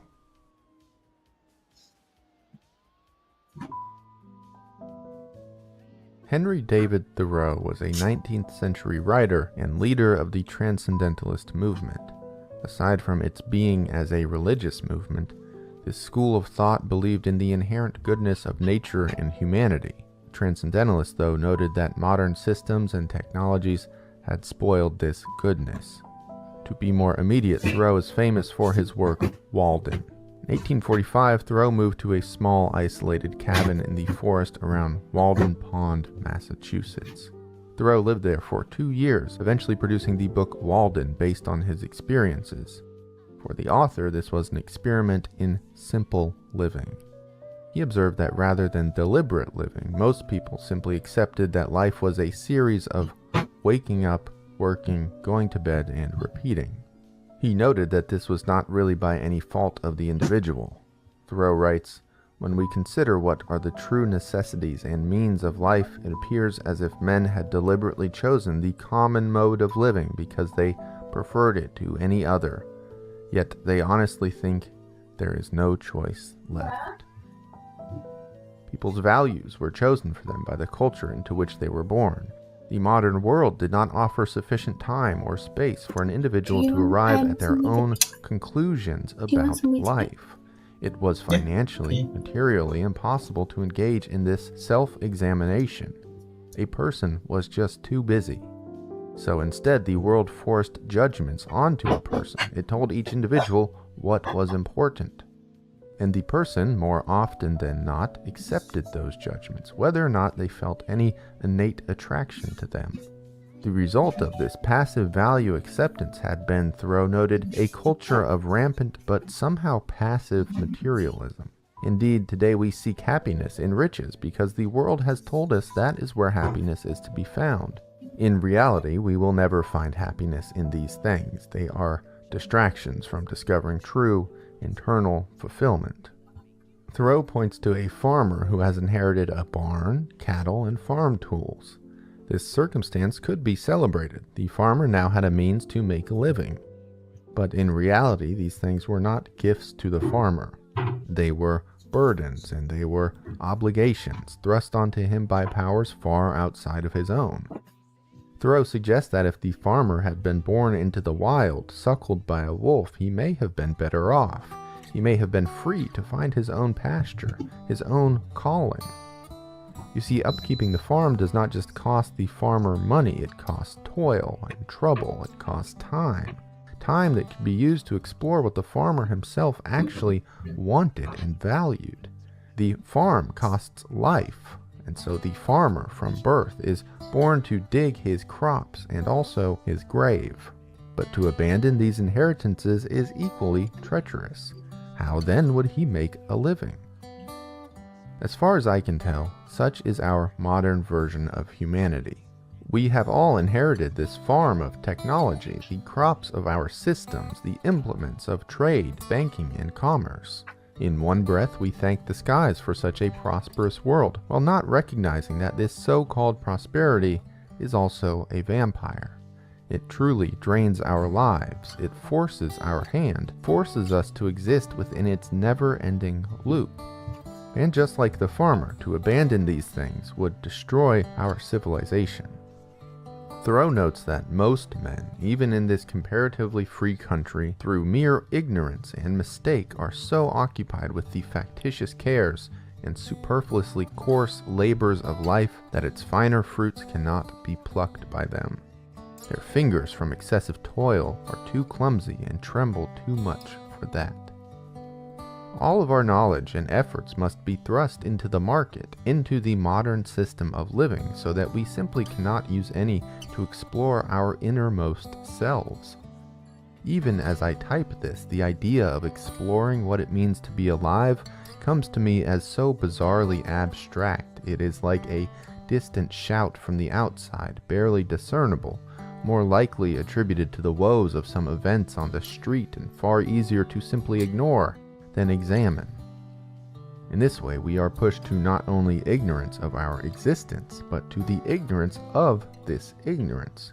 We just don't know any better. In battle against all of this, Thoreau stripped life back to its most bare essentials.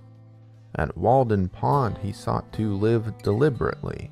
This was to lead life with intention, to arrive at conclusions and judgments independently, and to do things on purpose by your own choosing. Thoreau spent his time at Walden largely in solitude. This word should not be taken to mean just being alone. It is rather to be with. It is a very active engagement with the world around oneself. Thoreau noted that he, in fact, at Walden, quote, had a great deal of company in his house. He said that on his land he had the company of an old settler, of the man who had first dug his home at Walden Pond. He had the company, too, of an invisible old woman who he described as owning a wondrously fragrant herb garden. This woman, Thoreau said, told, quote, the original of every fable and that on which everyone is founded. So Thoreau in his solitude is very much not alone. The past, the present, and the future were all in society at Walden, pouring out in the natural world around him. Thoreau's solitude was not indicated by miles of space, but rather a nearness to himself and to the very fibers of the world, an appreciation for those things which formed and existed infinitely in nature. Solitude can help us break free from unintentional living. When removed from society, a person is too removed from the distractions it presents. While social dynamics are important for social life, they often override things which otherwise would allow us to flourish. In the developed world, we are ostracized, misunderstood, or admonished for not embracing societal norms. And so society at large encourages and even requires oppressive conformity. Solitude frees us from these norms and values which we have passively accepted. It removes the barriers which prohibit us from truly knowing ourselves. When we are not bound by these constructs, we can better find what we individually, authentically, and truly believe to be important. Of course, Thoreau's writing is not so simple, and its context also deserves attention.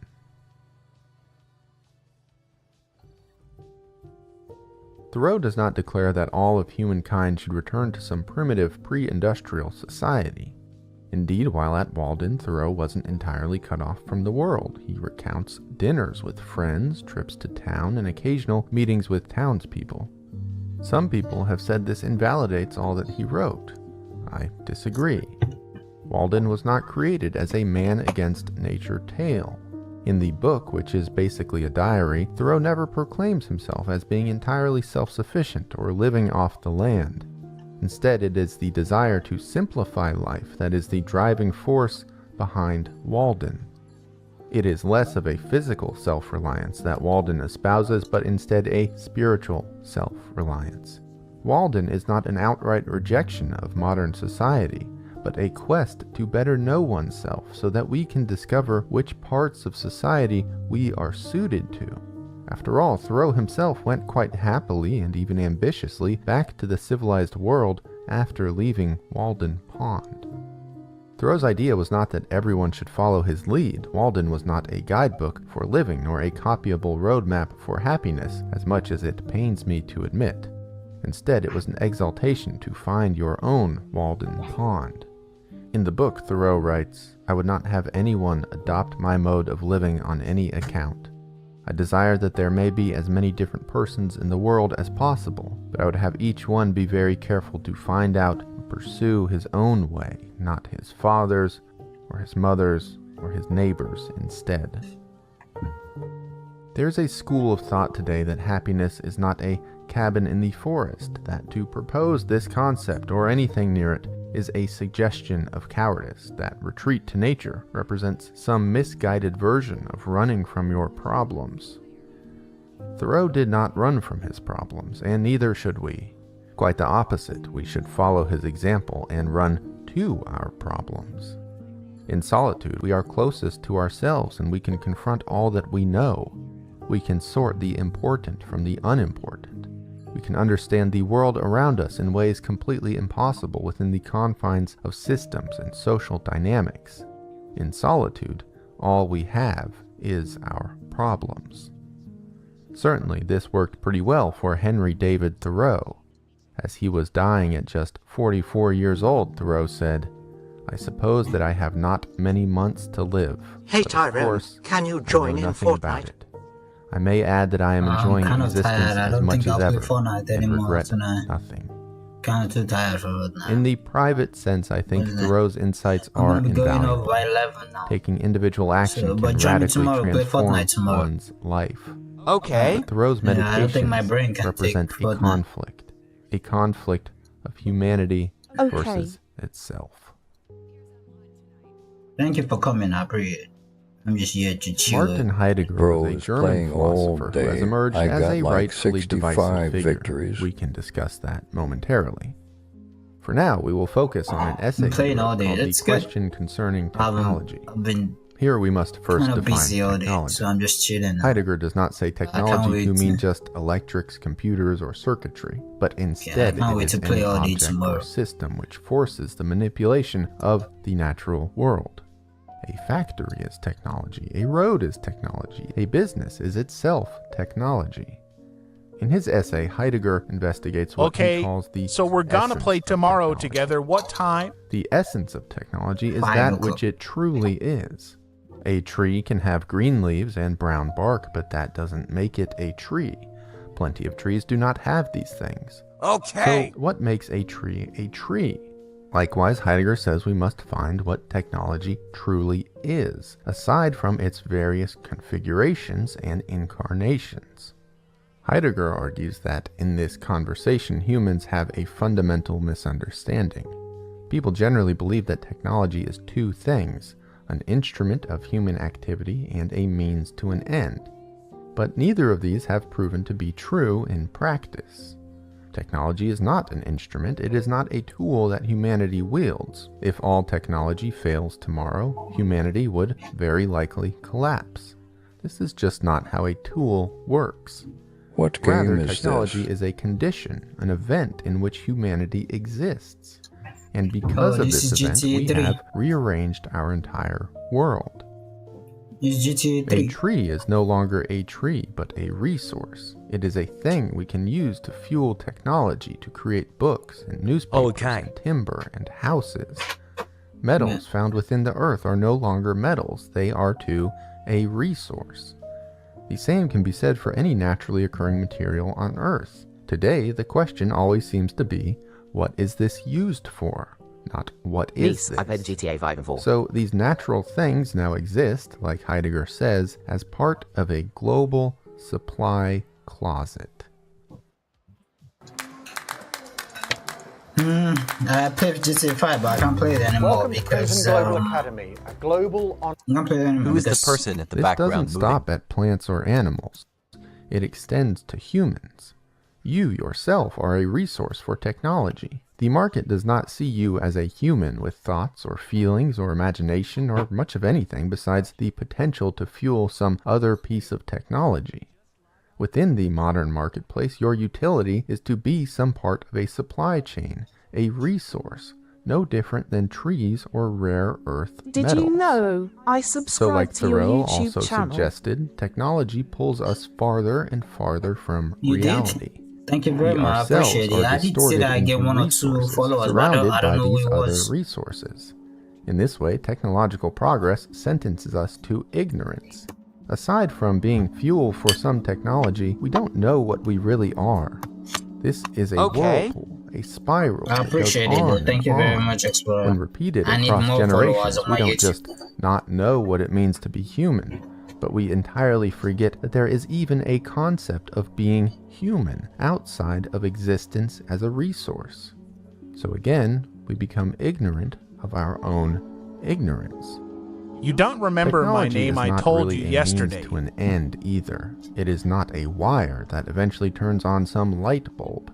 No, it is a circuit, a closed loop. I'm trying to I have remember. found this demonstrated explicitly in the confines of the city. When the American city was constructed, it was done so along a rational, quantifiable set of data.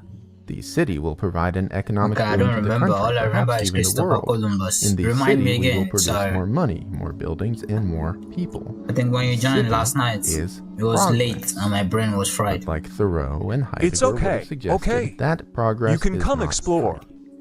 The city demands things of its residents. The city needs people to work and create its material and its economic output. So civilians are bossed around and bullied throughout the metropolitan area, not necessarily by any individual, but instead by the city itself. The city demands, put aside what dreams or plans you have for your days. The market needs you. Progress needs you.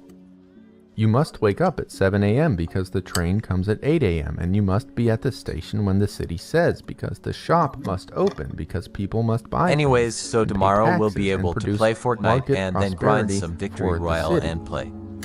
In a circular sort of conclusion, your Yes, we reward for doing as the city dictates is continued employment. You must keep catching the 8 a.m. train. On the other hand, there is I the can't do man this all the dying in time. the subway Already with follows. his rotting leg. At some point in his past, he could not catch the 8 a.m. train, and so the city has no reason now to help him catch that 8 a.m. train. Ultimately, for as much opportunity do you as have a cities girlfriend? Because promise, I'm pretty sure I they saw a are girl quite before moving in the effective background. traps. Such is the nature of technological progress. We drill for oil to build more things, but now we have more things, so we must drill for more oil. The factory worker builds wrenches which are used to maintain that same factory. The robot builds robots. Progress produces itself, but then requires itself, and so it must consume itself again and again. Today, we are so dependent on technology that we cannot really let this loop stop. So we dedicate ourselves as resources to keep it going. But in doing so, we have relinquished control of the circuit. What are you eating? We cannot turn it on and off. We are now just in the circuit.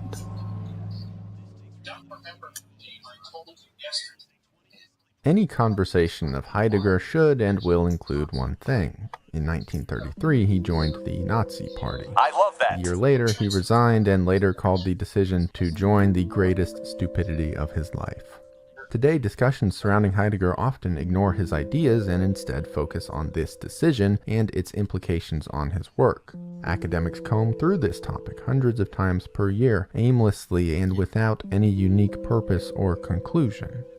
And so Heidegger's work has likewise been transmuted into a resource. Not for grappling with technology or changing human direction, but instead a resource for bloated, industrialized, ostensibly free market academia. And so we will not engage in that road. We will just say that Heidegger's work must be approached. Tomorrow you're gonna do a live stream, because just please be online when you're in a live stream. Within its context, and caution that we do not ignore it because of this context. As the years go by and as progress continues, I tend to think his writings have only become increasingly relevant. There has been a rigor of scientific studies that show higher incidences of mental anguish within metropolitan cities rather than more rural areas. Mental illnesses have also risen alongside industrialized do you have a girlfriend? society Because I saw and our a girl in collective the obsession background. with technological progress. If these correlations are significant in a determining way, I don't really know. That is a conclusion to be reached by more qualified individuals. I can only say that I have reached other conclusions.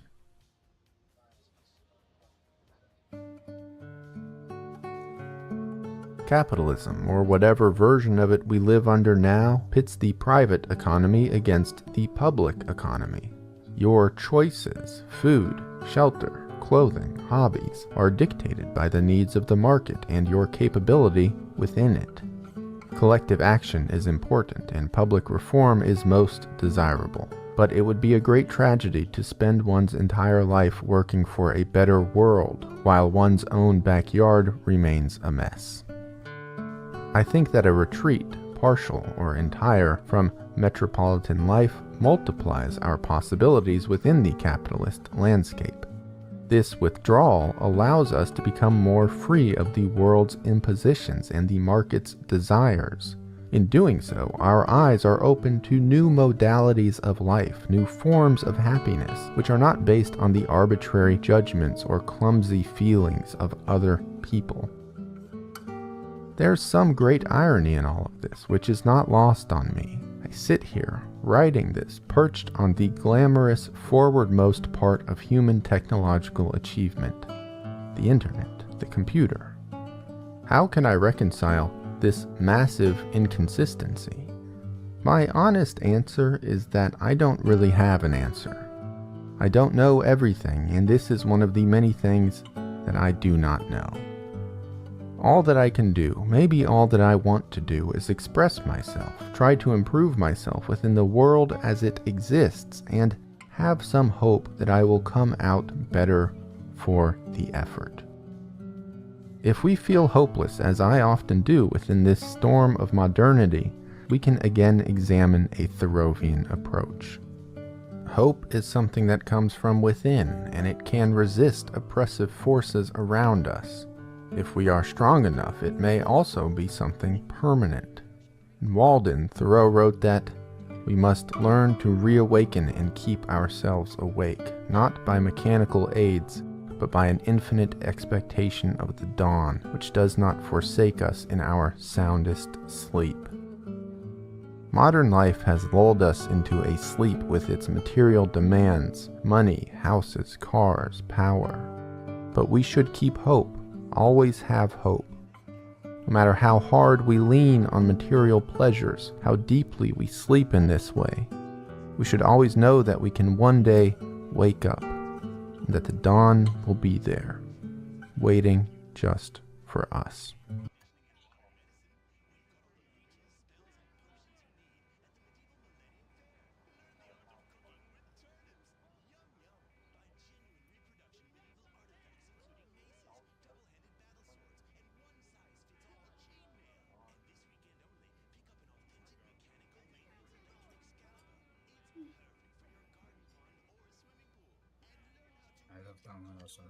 I'm obsessed with that guy. Step into Wix Studio, the platform for agencies and enterprises, and turn website layouts into an art. Nuclear disarmament has been in the... This is just such a great writer. And yeah, you can check his page. It's called Ossis. I don't know why it's called Ossis. It's called... I'm gonna play one that'll be the last one, but I'm gonna play one a little bit more upbeat. I'm gonna play one that is more upbeat. So it's kind of fun. That it would be to find one that is more upbeat. Yeah, so you can go a little bit more.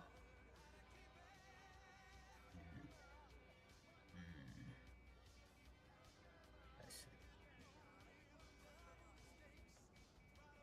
The House of Lies. That's true. The House of Lies, or the group that killed the American. Let's look at the House of Lies. Today it feels like individuals simply choose the reality they wish to exist within. Information, news, and facts are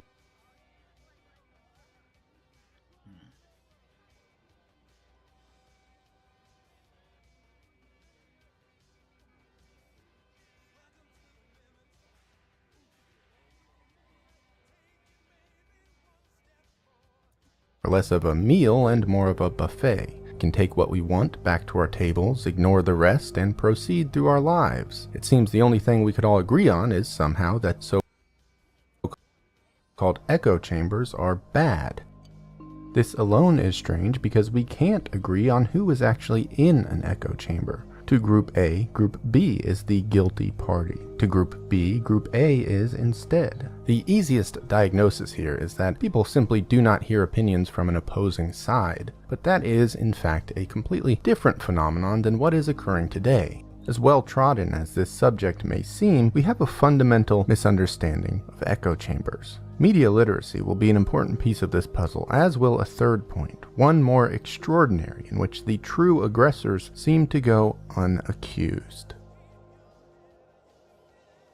T. Nguyen is a professor at the University of Utah. His research largely focuses on how social structures manipulate rationality and information processing.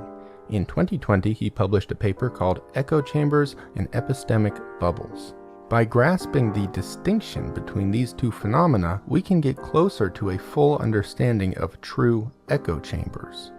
By Nguyen's estimation, many people use the term echo chamber when they are in fact discussing epistemic bubbles. Although it may feel like an exercise in semantics, the distinction between epistemic bubbles and echo chambers matters a lot. By understanding our structures and systems of knowledge, we are better equipped to uncover their shortcomings and identify if we are in fact in an echo chamber. Of course, the more we understand something, the easier it then becomes to dismantle. Now, one thing we need to keep in mind is the reliance on third parties for information. This is not a bad thing at all. In fact, this reliance is necessary. Our world is set up in a way which requires us to lean on outside sources for knowledge. There's just too much info in the world, and despite what internet rabbit holes may lead us to believe, a given individual is not a subject matter expert in, well, almost anything. We have to rely on third parties. We know it is bad to smoke cigarettes not because we are experts on the human respiratory system. Instead, those people who are have done the research and can tell us this is true. We know to avoid drinking bleach not because we are experts on toxicology, but instead the people who are have informed us not to drink bleach. We don't know exercise is good because we're all sports scientists. We don't know our brakes stop our cars because we're all expert mechanics, etc., etc. Install the ultimate electric heating system. Contact Northeast Heating today. It's likely that millions, perhaps even billions of people have at one point or another felt the desire to not exist. Now, when I say not exist, I'm not talking about the way some people wish they had never been born, or even somebody's self-destructive fantasies. No, the desire to not exist is a yearning to magically disappear.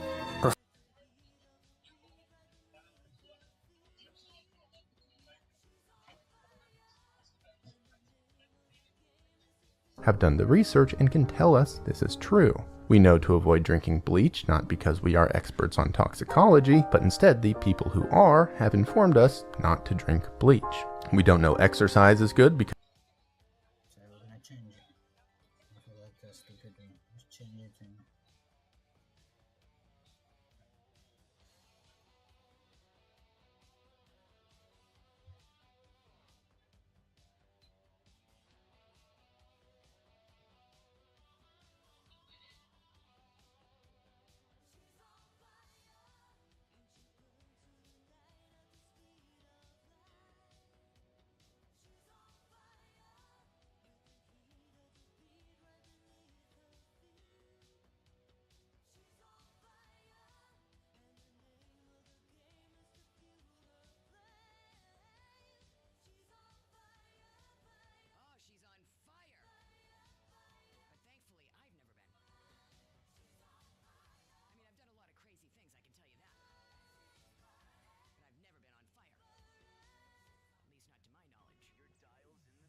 as humans, we don't live in nature or even with nature. We are nature. You see, reality looks like this, but our world is built like this. Put simply, humans don't appreciate nature or our place within it. I believe this to be demonstrably true. Until very recently, serious environmentalism was basically a fringe movement, and to a degree it still is. This model is no accident. It's a recent development that humans have very intentionally created. So how did we get here, and how can we break away from this thinking? Perhaps more to the point, we should look at what actually happens when we, well, touch grass. Because as it turns out, nature has been clinically proven again and again to be an antidote for a lot of the problems we face today. Meanwhile, attempting to dominate nature like we do is kind of the cause of those problems. Now, I know that's a lot, so let's start at the beginning. In the Baltic Sea, overfishing has eliminated many of the animals that eat jellyfish, so there's now a bloom of jellyfish populations. 2013, swarms of these jellyfish clogged the pipes of a Swedish nuclear power plant, forcing it to temporarily shut down. The solution was to invent a fleet of killer robots that chop these jellyfish into smithereens, also known as Jellyfish Elimination Robotic Swarms, or GEROs. You buy a Prop Firm challenge, whatever works for you. We cover 20% of the cost up front. We pass the challenge for you. We manage. This is a shining example of something called anthropocentrism. Anthropocentrism, often known as human supremacy, is the belief that humans are greater than all other forms of life on Earth. This belief dictates that non-human beings are just means to human ends. The anthropocentric view says that people are the rulers of Earth and we should just manipulate nature for our own benefit. This concept gets really big really quickly. You can use it as a launch pad into discussions about social dynamics, vegetarianism, human rights, and a whole lot more. But we're going to, for this video, keep things focused on humans and nature. Anthropocentrism is not some pejorative term that has been dubbed onto humanity recently. It is an established ethical system that has been the basis of human environmental policy for quite some time. In fact, it's the prevailing idea around which our modern world is built. Nature is regularly modified, rearranged, or just destroyed in human interests, and to oppose this practice is generally seen as a fringe viewpoint. The natural world is applauded and accepted insofar as it doesn't inconvenience humanity. Should nature get in our way, it's our ethical right to manipulate the world to suit our needs. That is anthropocentrism. You don't really have to go back too far to find cultures that approach nature very differently. Although a prevailing ideology today, human supremacy is not a default condition. It came from somewhere. Many people say that human supremacy originated with Christianity. The Old Testament specifically says that man has dominion over nature. But in reality, humans have been modifying Earth since before the Bible was even written. Ancient Egyptians redirected floodwaters from the Nile. Ancient Romans clear-cut forests to build their ships, forever changing local ecologies. The ethics of these processes are certainly debatable, but the consequences for humans were pretty negligible. However, with the Industrial Revolution and the advent of modern technologies, we can now manipulate nature in ways entirely unimaginable to early people. Some argue that this is a good thing. They say that we should just make the environment as suitable as possible for humans. From there, people will realize that environmental problems could hurt humanity, and so we'll do something about them. The idea of maintaining the environment solely because it's beneficial to humans is selfish and cynical, but most of all, it's entirely ineffective. If this was going to work, it would have worked by now. People have known about environmental issues for decades. Private planes still fly, corporations still drill for oil, etc., etc. The results of modern anthropocentrism have been disastrous. Today, this ideology is not just problematic in the abstract or in ethical debates, it is the root cause actively destroying our planet.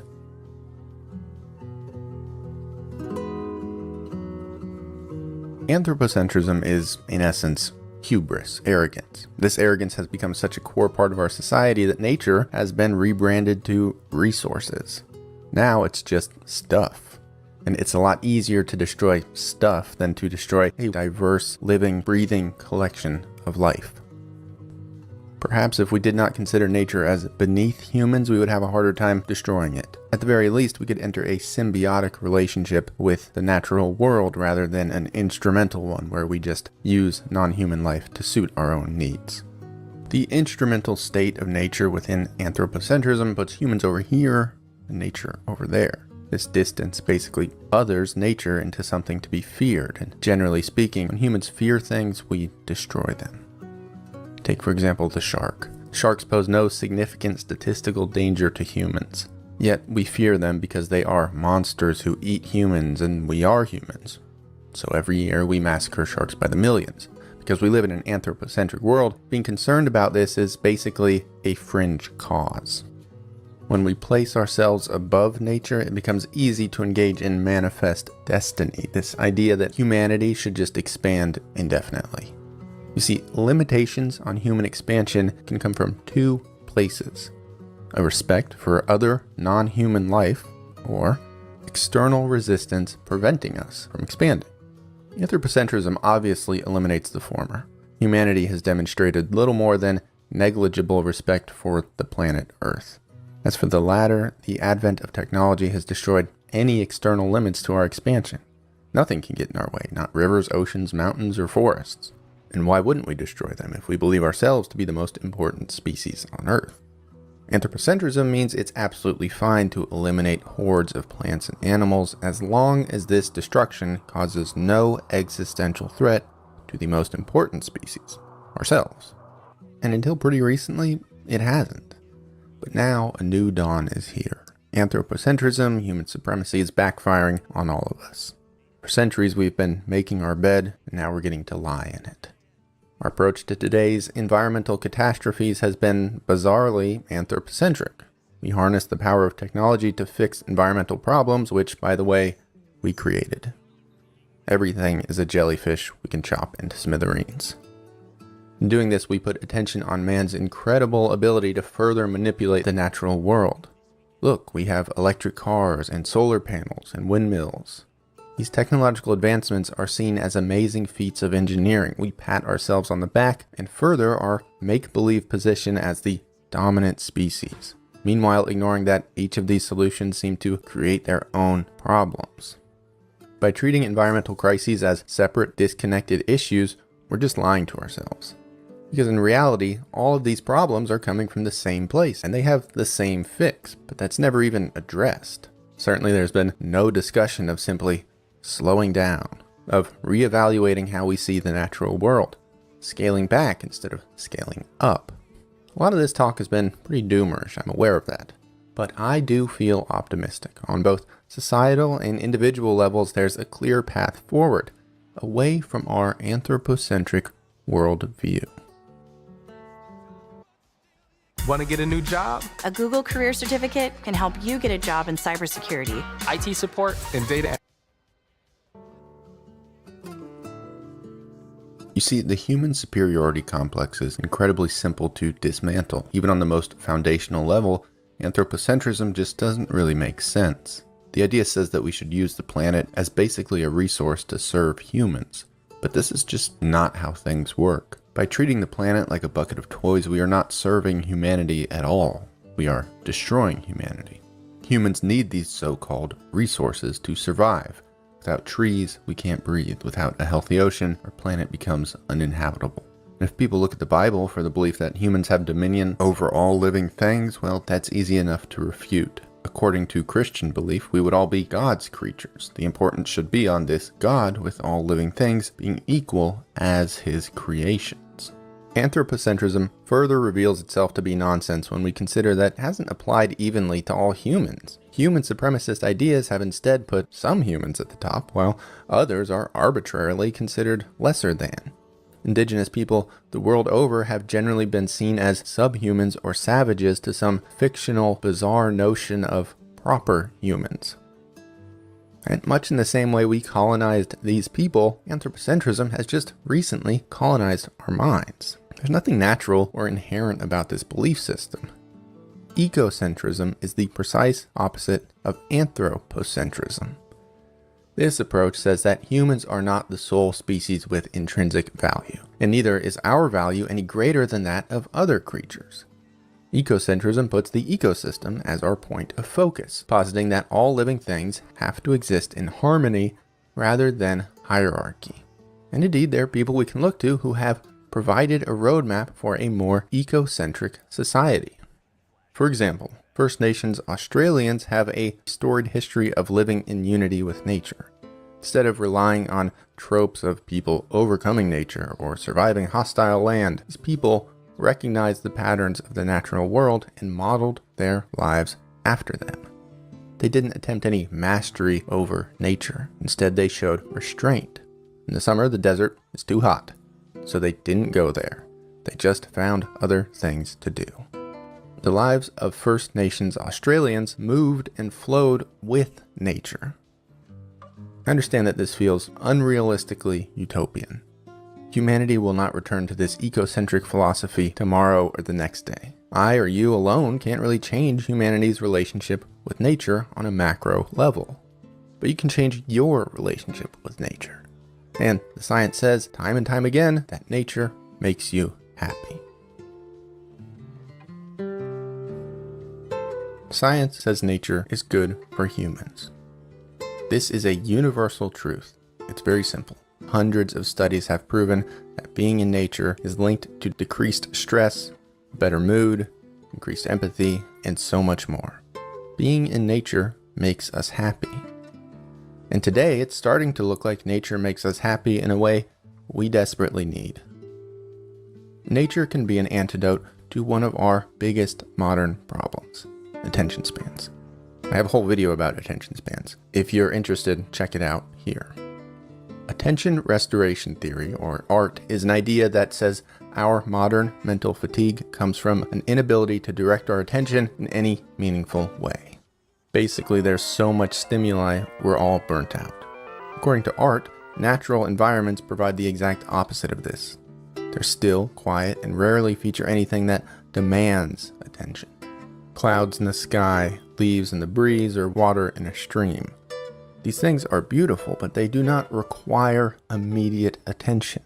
Instead, we are free to effortlessly admire them at our own pace. Again, the polar opposite of more contemporary, man-made stimuli. This experience basically serves as a reset button. Nature lifts the burdens of the modern world off our shoulders. As we sit and look at these natural landscapes, our mind reverts to a default mode. Our brains can wander as they please, relaxing the incessant need for intense concentration that modern life demands. Repeating this process could meaningfully reset our capacity to pay attention to things. You see, ultimately, human supremacy is a delusion. No matter Hi how again. hard we try, nature will win every time. We are part of the natural world, so when we destroy our planet, we only destroy ourselves. We make our planet inhospitable to us, and then we sit around fantasizing about colonizing Mars. So what if we colonize Mars? Then what? Imagine we'll see a very similar future to what we are experiencing now. Humanity, declaring itself to be the dominant species on Mars, will destroy that planet too. Meanwhile, life on Earth will, quite ironically, thrive in time once again. I dare you to let me build you a completely free e-commerce store preloaded with 20 Kinda enjoyed it. What's the time now? I gotta go. I said I'm going by 11. Yeah, and I'm going by 11. I'm going by 11. This is really the last one. I appreciate everybody that joined. It wasn't much people. I just did it for me. 15 years ago, I lived in a small apartment that was next to a busy 4-lane road where cars traveled north to south. I wanted to die, so I ran from my... Let's do it again. Last one. This one really seems deep. This one seems deep, so we're gonna watch it. Yeah, let's start another one, guys. You're welcome.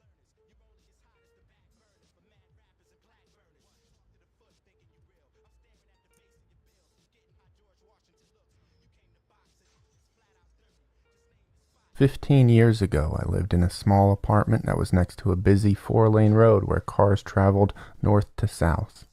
I wanted to die, so I ran from my apartment into the road. I imagined a car would probably break my legs first, sending my body into the path of another automobile.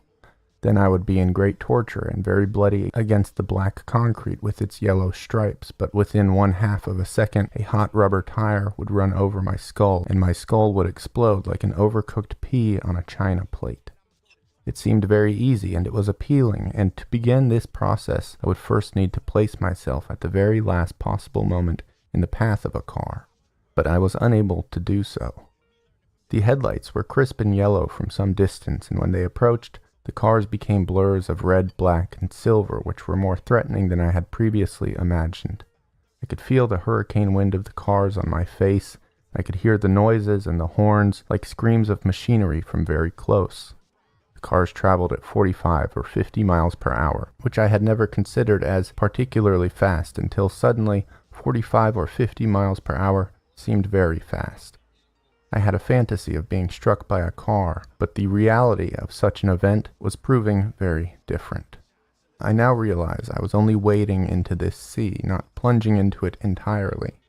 It would have been very easy to stand in the way of a car and die, but I found myself maybe pushed by some greater desire for survival to move into the unoccupied lanes as each machine drove past me. I returned to my apartment very much alive, with a strange resolve of feelings. The type of sadness which brings one to this precipice is how I imagine it may be to stand under one of the great waterfalls of New England or Appalachia. It is a pain which surrounds a person and penetrates so deeply that one is paralyzed to act. A party may scream at the individual to move from the waterfall without knowing that the person is unable to do so.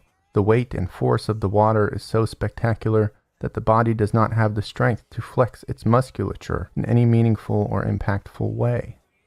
And so the individual must only and can only resign themselves to the desires of the water which crashes onto the self.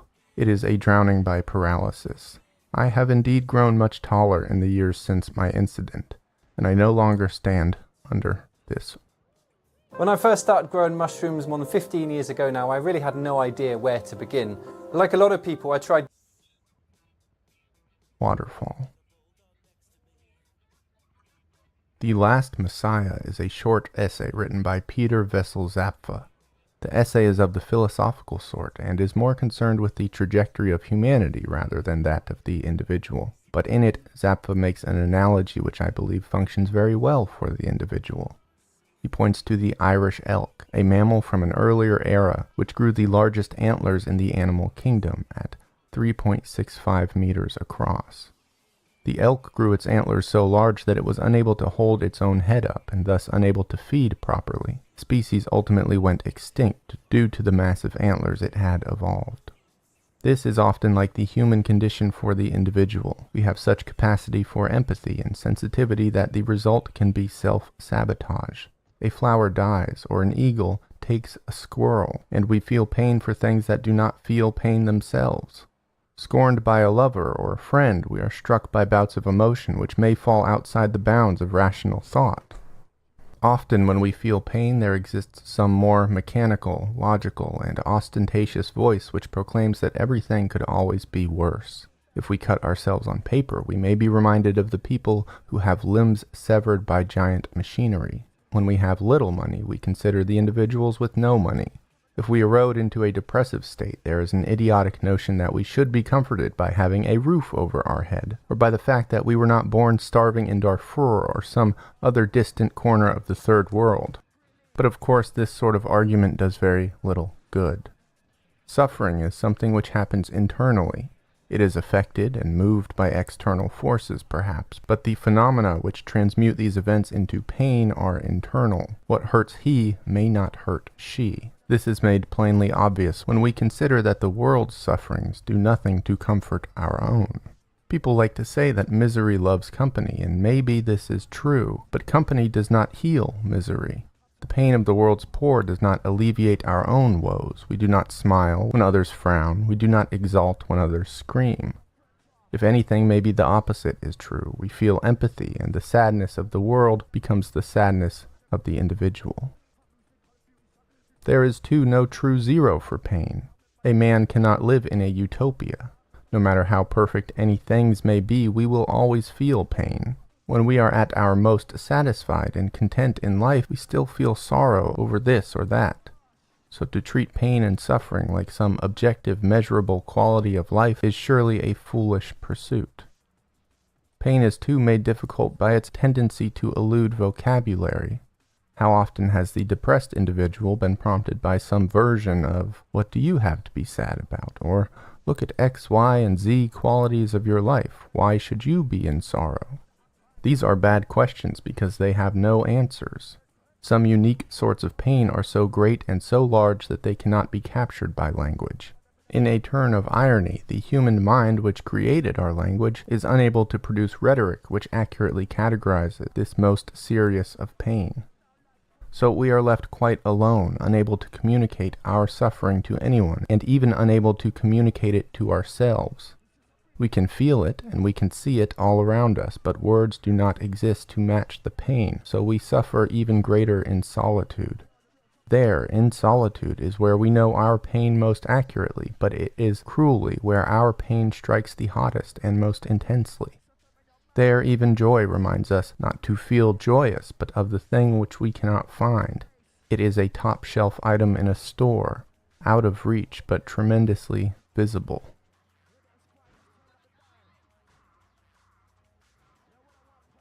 The word trauma has been used in modern parlance maybe to the point of exhaustion. I once looked diminutively at the word, and when I heard people proclaim trauma, I recoiled with agitation and exhaustion. But I have realized the concept of trauma remains true and real, regardless of how casually that word may be thrown around. I must also consider that trauma is part of pain, and so it is just as subjective as that concept. Trauma plays a very mean hand to its sufferer. It does not impact only the things which are immediately relevant to the traumatic pain. Instead, it can fundamentally realign one's wholesale perception of the world. This sort of pain forms a giant crevasse between the emotional and the rational sides of the spirit. A person may feel that life is generally a good and safe place that is not populated by monsters. So if that person is the victim of some singular event wherein humanity shows its cruelty and violence, they are left with a fundamental rift in how they perceive the world. If the world is X, why did Y happen? This can call into serious question all that we feel and know about the world in which we live, about the nature of humanity. Suddenly a person is stricken not only with the pain of the event, but with the pain of disillusion, the pain that perhaps on a very fundamental level they do not know or understand the world. The concept of trauma has a particular enemy of thought in the English language.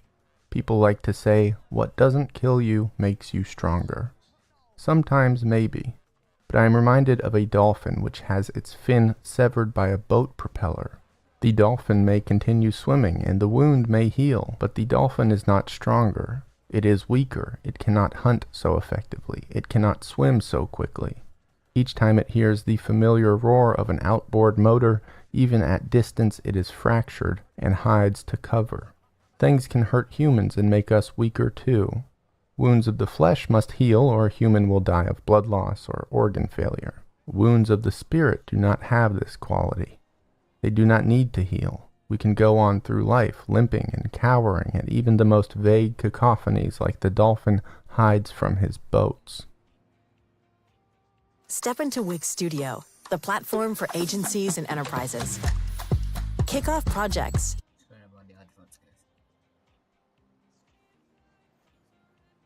We often strive to arrange life in a way which protects us from pain. This is understandable and maybe even natural. But it is also an impossible task to be protected from pain. We must understand that suffering is unavoidable. We will all endure it in our lives, and to seek a pain-free world is a meaningless search. Consider maybe a wooden boat which has had dozens of holes drilled into its structure, and it laps in the tide. If we plug one hole, more water pours through the rest. If we plug 2, 3, or 4, we only increase the pressure of the water which pours into the boat. Like the salt water will always seek these holes, pain too is unstoppable in its cunning. Certainly we should not actively seek pain, or champion suffering, or envy those in sorrow. We also must not abandon our brothers or sisters in moments of crisis. But we should recognize that suffering is an inexorable part of the human condition. To live is to feel many things, and one of them is pain. But pain is neither bad nor good. It is instead an ecosystem which at once contains decay and growth. I do not agree with the hardline notion that pain is good, that suffering makes us better. But I do believe that being a quintessential piece of life we should seek for and identify the benefits of pain. We too often regard feelings of pain as weakness, as if these sensations are relegated to only a few among us. This is of course false. So we must find something to do with our pain. We must identify how it holistically impacts our condition. Pain is like a stone we are forced to carry. So we would be best served not to languish only in obligation, but instead we may see if this stone can be used for other purposes. In his essay, The Palliative Society, contemporary writer Byung-Chul Han discusses the role of pain. He points to many of the beauties of pain, which I do think are real. Pain is love, and love is pain. It is by accepting the potentiality of pain that we can enter into life's most fulfilling relationships. Further, we know these relationships are true and fulfilling by their capacity to enact anguish. Byung-Chul notes everything which is true is painful. With our loved ones, a rift or even separation which causes suffering shows that the relationship bursts with truth. The seams of the world are revealed to us by pain. The things which we love are those same ones which cause us the most pain. Where we can suffer, we can feel life. The potentiality for pain is like a barometer of truth. Where there can be no pain, there can be no happiness. I challenge the viewer here to imagine something truly worth doing, which is simultaneously incapable of causing anguish. Pain draws the anatomy of our lives. We are able to understand what is most important by what hurts the most when it is maimed or severed. Pain too reveals beauty. In creative pursuits, this is fundamentally true. Byung-Chul Han points to a letter written by Franz Kafka. In the letter, Kafka says that writing was a reward for the fact that he was, quote, pinched, beaten, and ground nearly to dust by the devil. Thus, for Kafka, to write was inseparable from his suffering.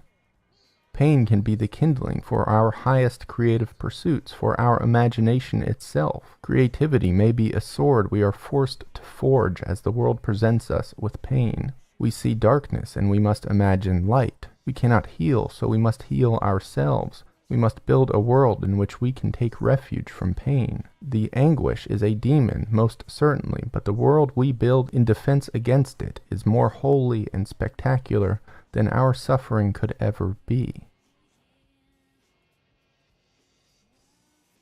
Watch how smart POD sellers turn one design into 10 different bestsellers using Kittl. Pain pushes us into the new. It propels us forward. It fractures our attachment to old ideas and concepts. Without discomfort, we would be most perfectly happy to remain as is forever.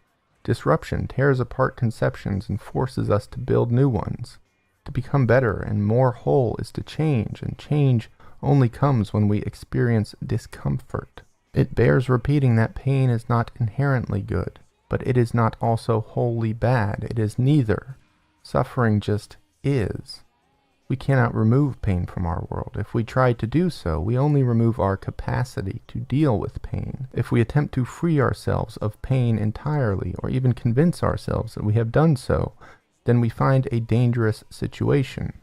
One certainly more dangerous than accepting pain as a reality of life.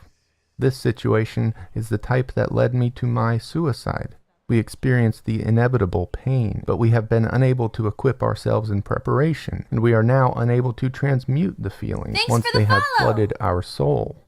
This is precisely the point. We should not invite pain or let undue pain run amok in our world, but we must also not build some illusory existence where pain is something we can eliminate. We must prepare for, understand, and be able to cope with suffering in its endless incarnations. I once thought of life as a mountain. To me it was something we must climb and summit with some grand destination in mind. Life was one large obstacle, and we were meant to spend our days conquering that obstacle. Pain was the stumble from the mountain, the misstep that decayed ascension. Perhaps even life itself was a fight in pain. I have since abandoned this idea. I think life is not a mountain, but a valley which we walk through. It is ambivalent in totality, functioning as its own ecosystem, but it is incredible in its many pieces. The flying seeds of dandelion are the stirrings of town and its residents. The grass massages my feet like my cat's paws in my lap on a cold evening. The sun, too, shines like the smiles of those I love, which fade in time and are replaced by nights of darkness, only for the day to inevitably re-emerge. Bees tend to their flowers, and they may sting me as they do so, but this is owing not to my actions, and instead to machinations and psychologies, which always I cannot or need not understand. As I walk through the meadow, I know I will one day and in due time reach the tree line, where this valley disappears into the darkness of a forest. I hope that by then I have appreciated the valley so intensely that I can only welcome a change of scenery. Thank you very much for the live track. Thank you very much everybody that came, everybody that watched. I appreciate it. Thank you everybody that came, everybody that liked. I appreciate it. Joanna, Sweetheart says, I appreciate the right to do. It's relaxing. It is relaxing, and it's up there. It's really good. I appreciate it. I gotta go now. If you enjoyed this, if you enjoyed it, try and give me a follow. We'll do it again tomorrow. I don't know.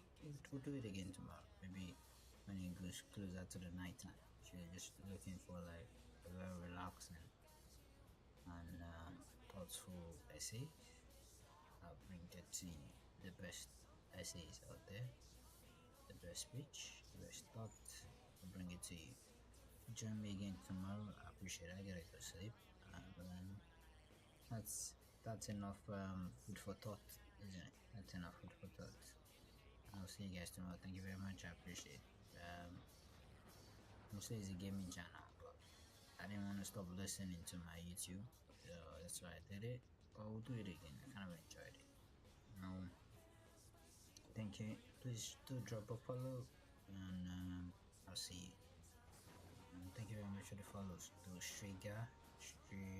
Stiga Petros, I appreciate it. And yeah, everybody that joined, I appreciate it. Bye guys, and good night.